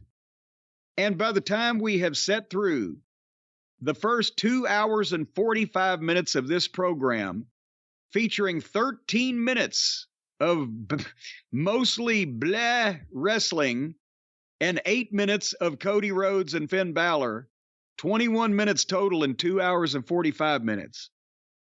We get this match, which starts and they go 1 minute, and then on the screen they show a limousine pulling into the back of the arena and Bugs Bunny gets out of it. It's literally fucking 10:46 p.m. They promoted Bugs Bunny was going to be at Raw. Did he get stuck in traffic? He arrives at the building with 14 minutes left. So this is why they rely on this shit even when it doesn't make sense, because it was cool when we did it with Steve Austin 25 years ago. So let's do it all the fucking time. Anyway, so they went another minute in the match, and then they went to the break. So again, the main event, They go a minute. They cut away to the parking lot to see a fucking car pull up. They come back and go a minute. They go to the break. They come back. We got 9 minutes left on the air. We've seen 2 minutes of this match. And again, Priest he's improving, and we've always been a fan of his and his look, his voice, blah, blah, blah. And Ray is a pro. But it's a match that kind of looks like all the other matches they have because they want all their matches to look alike, and they don't get much time to develop. And then they go back and forth, get a couple of 2 counts, and then Priest leaves the ring and gets a chair, but Ray stops him, hits the 619, and goes to the top. And while he's on the top, Priest grabs the chair that he dropped and just pitched it and beamed Ray on the head with it. Bam! Disqualification. Again, a DQ. Okay. And then Priest choke slams him and clears off the desk. But remember, Bugs is here. Apparently, it takes approximately 8 to 9 minutes to get from the parking garage through the backstage area into the ring, and he had to wait for his music. Because as soon as Priest clears off the desk, the music plays, and here comes Bugs with a kendo stick. Now, Brian, help me. I know he's armed with a weapon, but did you see the same thing that I saw? Did you see a musician, even a globally recognized musician, but a musician who walks out face to face, takes a kendo stick and wails on a 6'6", 250-pound pro wrestler who gets no fucking offense whatsoever and just beats him up and runs him off? Is that what you saw? Yeah, pretty much. And then he says, and by the way, I'm not going to host the pay-per-view or the big event, Backlash. It's going to be you and me in a street fight match. How about Elton John versus Wild Bull Curry on the undercard? Yeah, if Bugs I'd Bunny pay to see that. I would too. If Bugs is willing to take bumps and willing to be physically a part of things, and even if he's dedicated and wants to do a good job, have a tag team match, have a handicap match, you can't just, it's okay, this guy's a musician. He's never wrestled before, but by God, he's going to have a street fight with Damian fucking Priest, the largest member of the Judgment Day, who's been a pro wrestler for, even in the WWE canon universe, years. What? Mick Jagger versus Moondog Mayne. It may have worked if Mick Jagger could do a moonsault. Or a tope. Well, don't say anything about Mick's toupee. He's very touchy. Man's almost 80. He can lose his hair.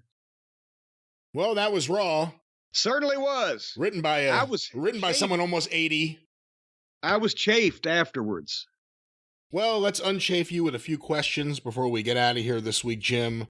As we are recording a hot button issue happening in the world of wrestling, last night MJF tweeted out something and then immediately deleted it. And also, apparently, because he has the blue check mark, he can now tweet more than 180 characters. Have you seen the MJF tweet? Wait a minute, I thought it had gone to 220. Oh, whatever it is, he tweeted a lot more than that. A lot more. But have you seen this? I have not seen it. Well, I've heard about it, but I have just read it to me. The more wrestling fans become bloodthirsty for these dangerous feats in the ring, the more the wrestlers will hurt themselves trying to curry fans' favor. Wrestlers. The fans don't understand that at any given point we could be paralyzed from the neck down or even die from a maneuver as simple as a body slam. By the way, fans reading this, body slams hurt. Every move hurts. They will keep moving the goalpost of what they deem as good. So before you do something stupid, consider this. Their tweet about your banger gonna pay for your medical bills? Do the right thing. Go in that ring with the intention of winning the match and leaving the ring the same way you entered it. Get the winner's purse and get out. Boom! I mean, I don't know how many characters that was, but it was as short and to the point and truthful and explanatory as can possibly be. Why would you delete that? Who could disagree with that? That's one of the most profound, succinct things I've heard said about wrestling by a wrestler to other wrestlers. I'm not sure if it's what caused it, but apparently a lot of people on Twitter seem to think it may have been in reference to, did Indy Hartwell get hurt last night on NXT? Something happened in a women's match on NXT that may have either hurt someone or looked really bad. I don't know. Okay, well then it's more apropos than ever that he should have said that. Because especially if something like that has always just happened, whether it was last week or a few days ago or 10 days ago or what. It's not like we go weeks and weeks without some incident where it looked like an inch either way and somebody would have been fucked. So it's always applicable, but especially more now if something had just happened. I think that should be put up and copied and pasted up in every locker room in the business. He began the tweet with, the more the fans become bloodthirsty for these dangerous feats, the more wrestlers are going to hurt themselves trying to curry the fans' favor. How do you react to that? If you're a young wrestler trying to get over, you're in a room where they're reacting to shit that's not the right thing to do, what do you do? Well, a young wrestler trying to get over, I'm an old manager that's already been over and don't care if I'm any more over. And I'm still insulted. That's what I'm talking about. If you're serious about being a wrestler and being in the business and doing it the right way and having a decent career and you feel like you've got talent, that's why these fuckers that have done this to the business should be your mortal enemy. The Buckaroos and the Twinkle Toeses and those of their ilk, the gymnasts, the cosplay wrestlers, the everybody can participate crowd, the whole 9 yards that have made a joke and a show out of it. And that's how they get over, by doing stupid shit, because that's the people, the audience that they appeal to. The fucking ridiculousness crowd, or the fans of Darby Allin that think he's really brilliant for jumping over his house for free on a fucking tricycle or whatever his goddamn thing is. The more that they pollute and or prostitute what the wrestling business was, and is supposed to be, the harder it becomes for guys who don't want to do stupid, death-defying shit, especially not for no money, but even for money.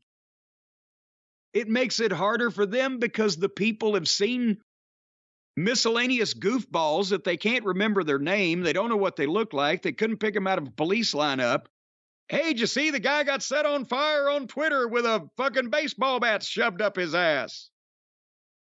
And everybody sees that for 10 minutes, and then nobody remembers who those motherfuckers are, except the medical personnel that sew them up, stitch them up, wrap them up, graft their skin, whatever the case. They might remember them a little bit longer.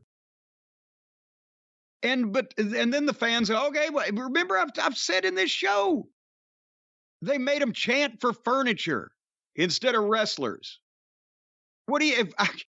Goddamn, if Shawn Michaels, as temperamental as he was when he was on top, had been in the ring and during a WWF title match, people, instead of chanting for the people in the ring, would have been, we want tables, he'd have fucking left the goddamn match. The problem was when it stopped being the young fans and the women chanting and it started being the smart grown fans adult chanting. men. Yeah. The men used to be fishing in their fucking pocket for a knife to go cut the fucking heel. Now they're fucking chanting creative chants while guys are going through furniture. But all of that, yes, all that plays a part. So, yes, for the young wrestlers, that's why you should be offended that these people are in your business. That's why I have been offended that these people got allowed into my business, because they make it harder for people who are serious about what they're doing and want to do it right. And promoters like Tony Khan or every independent promoter that wants to run garbage wrestling or have the greatest show of all time in front of 73 people in a fucking barn, they let those people, those wrestlers, get away with doing that shit. And then the fans see all that, and they go, after you've seen a motherfucker set on fire, what else are you going to do to somebody? And who are you going to get to cooperate with it? And you're not going to get anybody cooperate with it that anybody cares about. You're only going to get people to cooperate with this shit that are current garbage fucking wrestlers that nobody knows or cares whether they live or die. So, of course, yeah, throw the guy off the fucking roof. We don't give a shit. Because who the fuck is he? He's not a star. He's a circus geek. Instead of biting the head off the live chicken, they're setting themselves on fucking fire. And the person putting out the tweet is MJF, maybe the best example of someone working smart that we've seen in a very long time. He doesn't wrestle often, but when he does, as he's pointed out, I think, he could do all the flips and stuff. He's shown it a few times. Yeah. He doesn't, because why do it all the time? Commander comes out there every week. He's running on the ropes. I've seen that. Big deal. But MJF does things in a smart way, and you hope that people see that and want to do more of that, more of being a cerebral wrestler. Imagine that. He's the world champion for the only competition domestically to Vince McMahon's evil empire, and he's in his mid-20s, and he's got a tremendous upside and talking about a bidding war, and he does it just because his shit makes sense and people know who he is and are moved to some emotion by what he says and does. Not, there's another miscellaneous fucking frog-faced fuck jumping off the goddamn roof into a pile of barbed wire. I guess that's the hope, though. You hope the next generation of wrestlers, beyond who trains them, which is a whole nother issue, they're influenced by an MJF. They want to do something more like that than hate to use him as the example, but we already have Commander, just having the ability to catch your breath and run on the rope. Well, but it doesn't matter, because if the promoters continue, Tony's the classic example. I'm sorry. And I know he's a nice guy and he does wonderful things to people. He's ADD or whatever initials he's got. He's a numbers guy for a reason. Much like Uncle Dave sitting over there crunching all those quarter-hour ratings until your fucking eyes would bleed. There's something going on in the brain. And Tony books like a real dedicated mark, not just a fan, but a real dedicated mark, books in his basement, which is what Tony was doing by his own admission for the previous 20 years before he started this company. And if you don't have promoters that will draw a line and have some standards and put on a wrestling show instead of a stunt fest to make them popular with all the fucking friends they have on the indie scene, this is what we've got. And you're not gonna... most people, unfortunately, now have just moved on from wrestling because it's so hokey and silly and fake and childish, and who the fuck is scared of all those guys and all the million reasons we talk about. And guys that have been serious in other generations about getting in the wrestling business, they say, I don't have anything in common with these fucking cartwheeling kookamungans. What the fuck? I'm a 6'3", 260-pound guy that played college football, and now I'm bouncing in a fucking bar. And even if you want to talk about just angles and stuff, okay, I want to do serious things. I want people to think of me seriously. You work with them, you have to do bad comedy, bad skits, Brandon Cutler's behind the camera. Let's make jokes about that. Who wants to do that? It's just the flavor of the whole thing. Some big guy like that would have got into pro wrestling in years past. And now he'll go, well, what? Then they'd have me on TV and they'd break my video game and I'm going to be mad about that. Whatever the fuck. Why would you want So the promoters need to be a knot yanked in their tail as well as the wrestlers. And MJF's tweet, I give it a because it was perfect.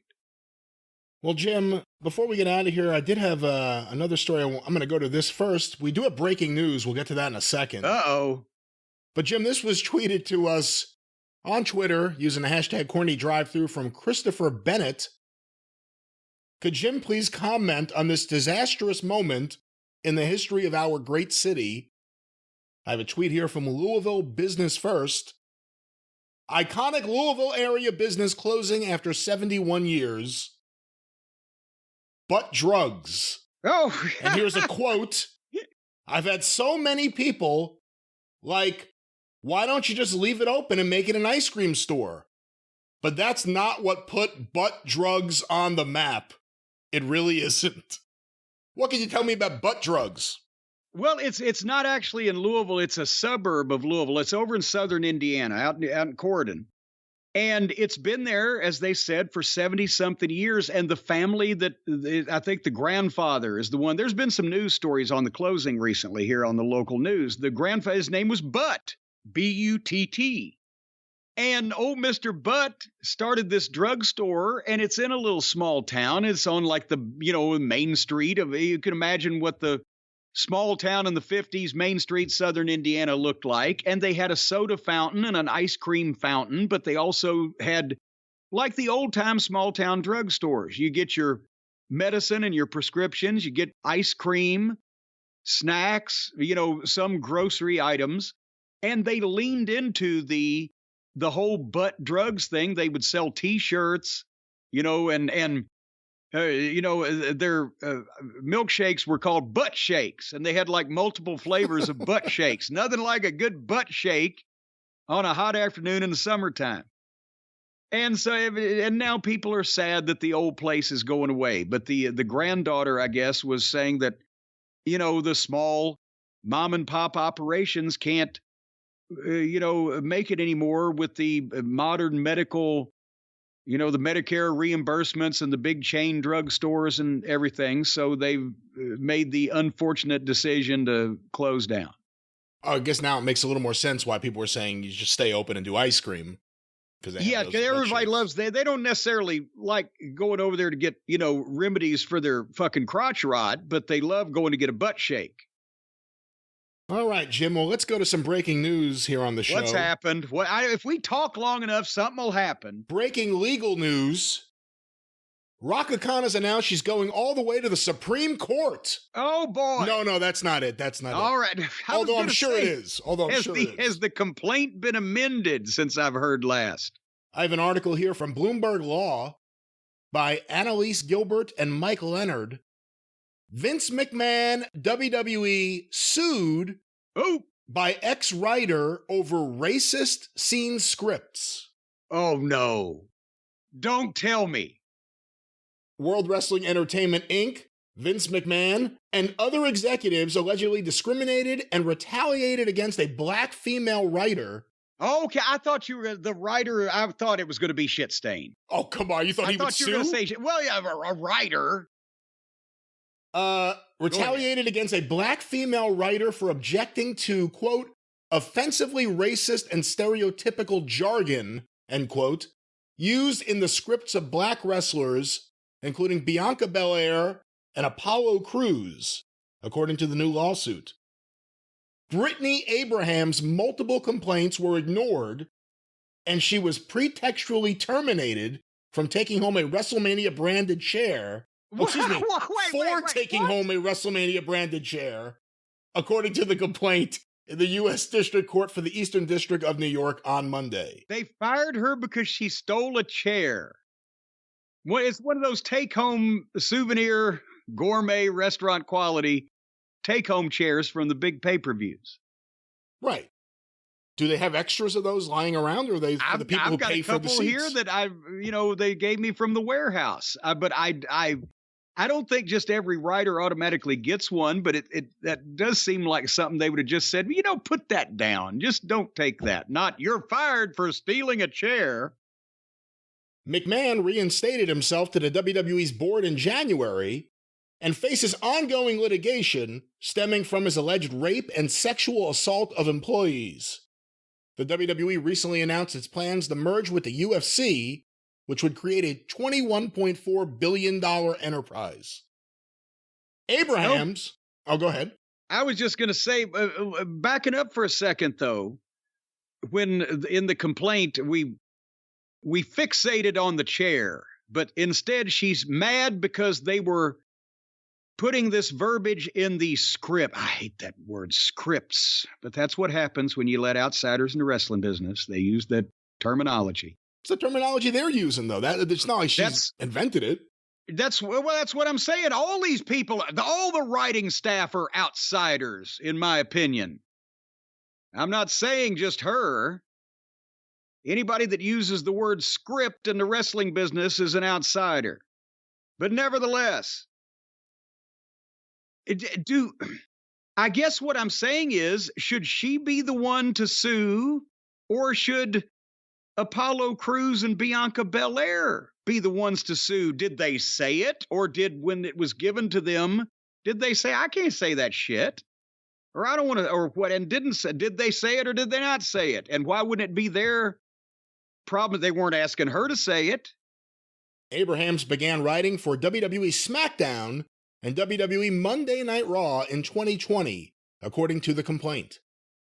She complained of racial and gender stereotypes in scripts, including ones instructing Belair to say, quote,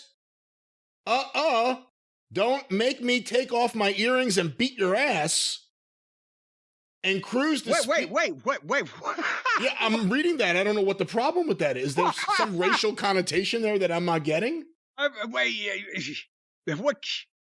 Unless, I could see Stone Cold saying that, except for the earrings part. Let me take my watch off, and I could see Jesse Ventura saying it with the earrings part. With the earrings, yeah. Okay. Well, that's highly inflammatory language. Go ahead. And Crews to speak with a stereotypical and exaggerated Nigerian accent.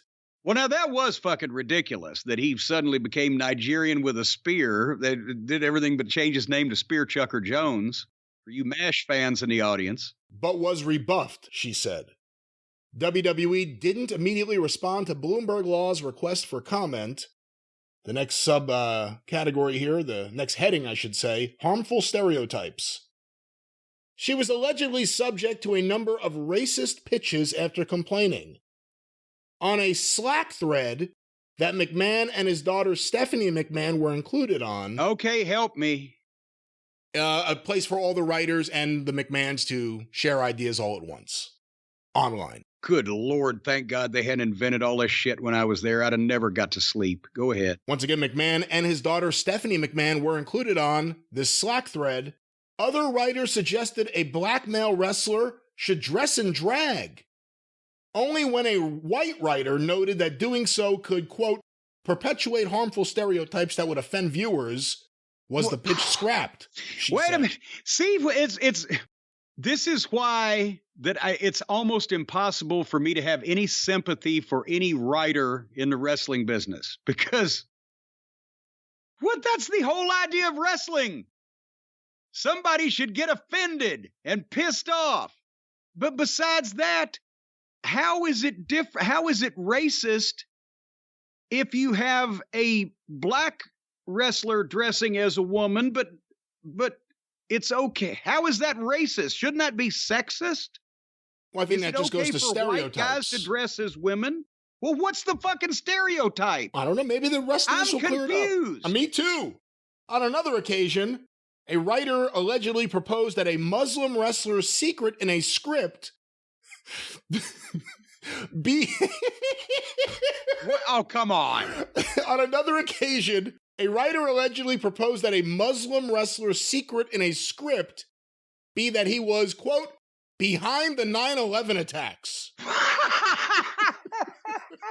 Was that Mustafa Ali? Were they going to make him a terrorist behind the 9/11 attacks? I don't know. But Abrahams and other writers how complained. can this be suing material? Shouldn't if somebody actually pitched that seriously, I think the worst thing that should happen to them is they should get fired for being stupid. Well, let's go back to this. Abrahams and other writers complained about the comments, to which Vice President Christine Lubrano allegedly responded, quote, "Wacky things are said in the writer's room all the time. And I know, but look at the waves we're making in the company. 4 years ago, no woman worked on the writer's team." And it sounds like they need to go back to that fucking environment, because apparently you let one on and it becomes a big problem because they get whiny when they get fired for stealing a chair.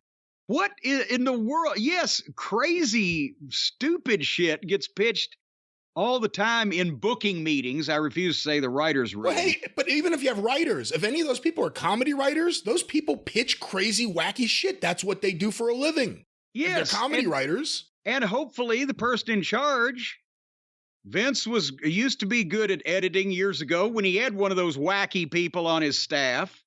Person in charge will go, yeah, right, no. Moving on. But I don't understand how this is so offensive to this woman that she feels the need to sue when she's, as I used to term it, in Ring of Honor, this fucking, the merchandise weasel is talking to the fucking bosses. How the fuck does that even happen? Because of this HR business they've got today in all these companies, which is why wrestling was never meant to be run like a real business in that respect. Everybody is going to fucking say shit to offend everybody in the company, and everybody at one point or another in a wrestling company is going to threaten to punch another motherfucker in the face.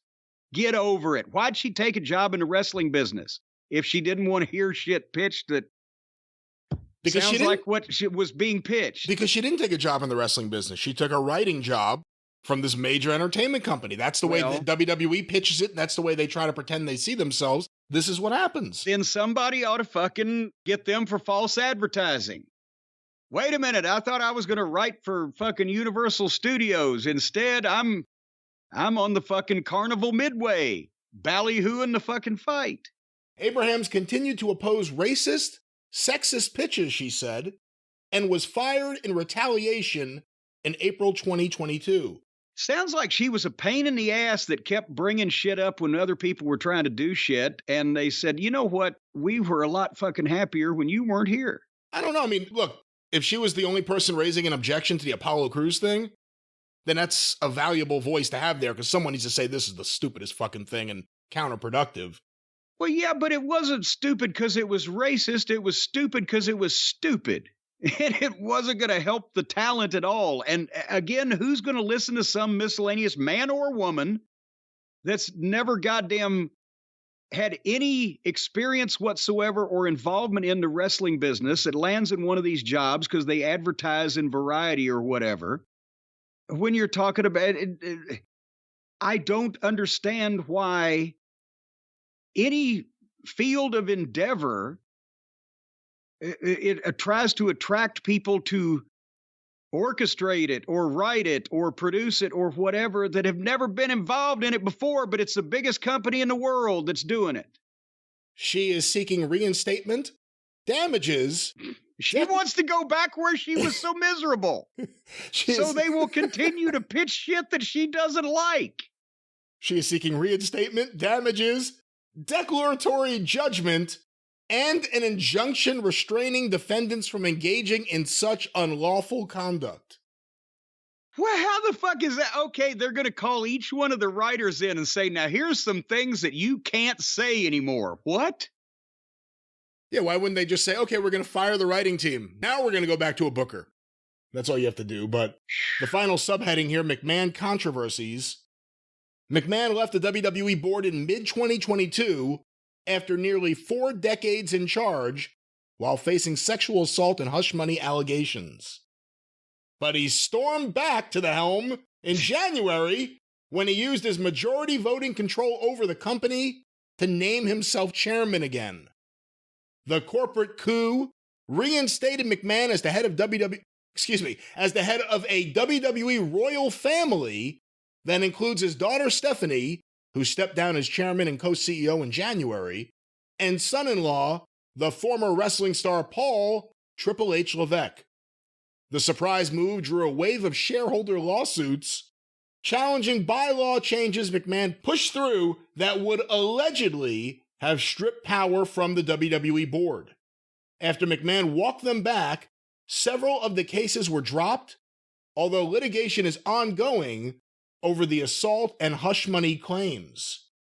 Cochran firm represents Abrams. Cockring? What? I think that's Johnny Cochran's firm. The Cochran firm. I thought you said Cockring firm. I did not say that. But that's interesting. Litigation is still ongoing for the assault and hush money claims because he settled with Rita Chatterton. Have we heard anything else about ongoing litigation right now about the sexual harassment? I don't know. I don't remember what the final tally was. I think we were up the tally whacker, possibly. We were up around $25 million, but that's a lot of tally ho. There you go. But here's the thing with this young lady again. If people were being racist or mean to her specifically, demonstrably, calling her names or, browbeating her in such a fashion that she was uncomfortable, or even if they were pitching, hey, we should have everybody in Klan outfits or whatever, that might be one thing. But she's not saying that anybody was even impolite to her or racist to her or sexist to her, that they were pitching ideas that she didn't like. Well, then change your fucking job, lady. If somebody was really, for sure, harassing her or fucking in some way or another making comments about her race or religion or whatever it may be, then that's fine. Then do what you got to do. But she's pissed off because she sounds like that she was a whiny bitch that got in the goddamn way of the meetings and didn't get a lot of her concerns addressed because nobody else was concerned about it. And if the Bianca one is bizarre. The Bianca example is bizarre because I don't see what the problem is there. What am I missing? Well, that's what, and again, a black man can't dress up like a woman. If it was a white guy, it'd be okay. Well, what the fuck is the difference? Then that would be sexist, not racist, but it's actually not sexist. Well, because if you're a man that will dress up like a woman, then you're pretty much probably not homophobic. So I don't know what the point is. If she was upset enough to sue someone and believe that it was grounds to sue over the examples that were just cited, I think that she's being an annoying, whiny person. And I agree that it is a little extreme to fire somebody for taking home one of the take-home souvenir chairs, but they probably were looking for any reason to get that piece of human cholesterol out of their artery. That's my fucking thoughts. Well, those are the thoughts of Jim Cornette, and the drive-thru with that has closed, and we've gotten so many questions the last few weeks. We're going to try to get as many as we can on the next show. Sorry to everyone we haven't gotten to your questions. So many have come in. I said we weren't going to top it, and then I topped it right there. Of course. Oh, boy. Jim will top you off again this weekend on the Jim Cornette Experience, wherever you find your favorite podcast. And next week, right back here on the drive-thru, once again, wherever you find your favorite podcast. Did you say top you off or toss you off? Whatever floats your boat, big boy. Of course, you can hear more from Jim. Go back through the archives, going back to the very beginning in 2013, patreon.com/Cornette. For only $5 a month to get access to the archives. Patreon.com/Cornette. You can follow Jim on Twitter at the Jim Cornette. You can follow me on Twitter at Great Brian Last. You can hear me on the 605 Superpodcast at 605pod.com, or available wherever you find your favorite podcasts. And don't forget about the wrestling news, wherever you find your favorite podcast, or get it directly from thewrestlingnews.com. Free daily wrestling newscast every single day. The Wrestling News. Of course, subscribe to the official Jim Cornette YouTube channel. 350,000 subscribers and growing by the day. Be one of them now. Subscribe, get access to full episodes, clips of episodes, omnibus collections, and so much more. Just go to YouTube and search for Jim Cornette, the official Jim Cornette YouTube channel. Cornette's Collectibles at jimcornette.com. What's going on over there? I'm headed down to sign some more action figures. It won't be as long as it's been. Buy everything. I'll send it to you sooner or later. At jimcornette.com. The drive-thru is brought to you by the Law Office of Stephen P. New, 888-692-8084. Get even with Stephen at newlawoffice.com.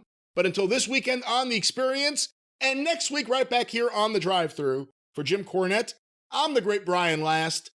Tally-ho!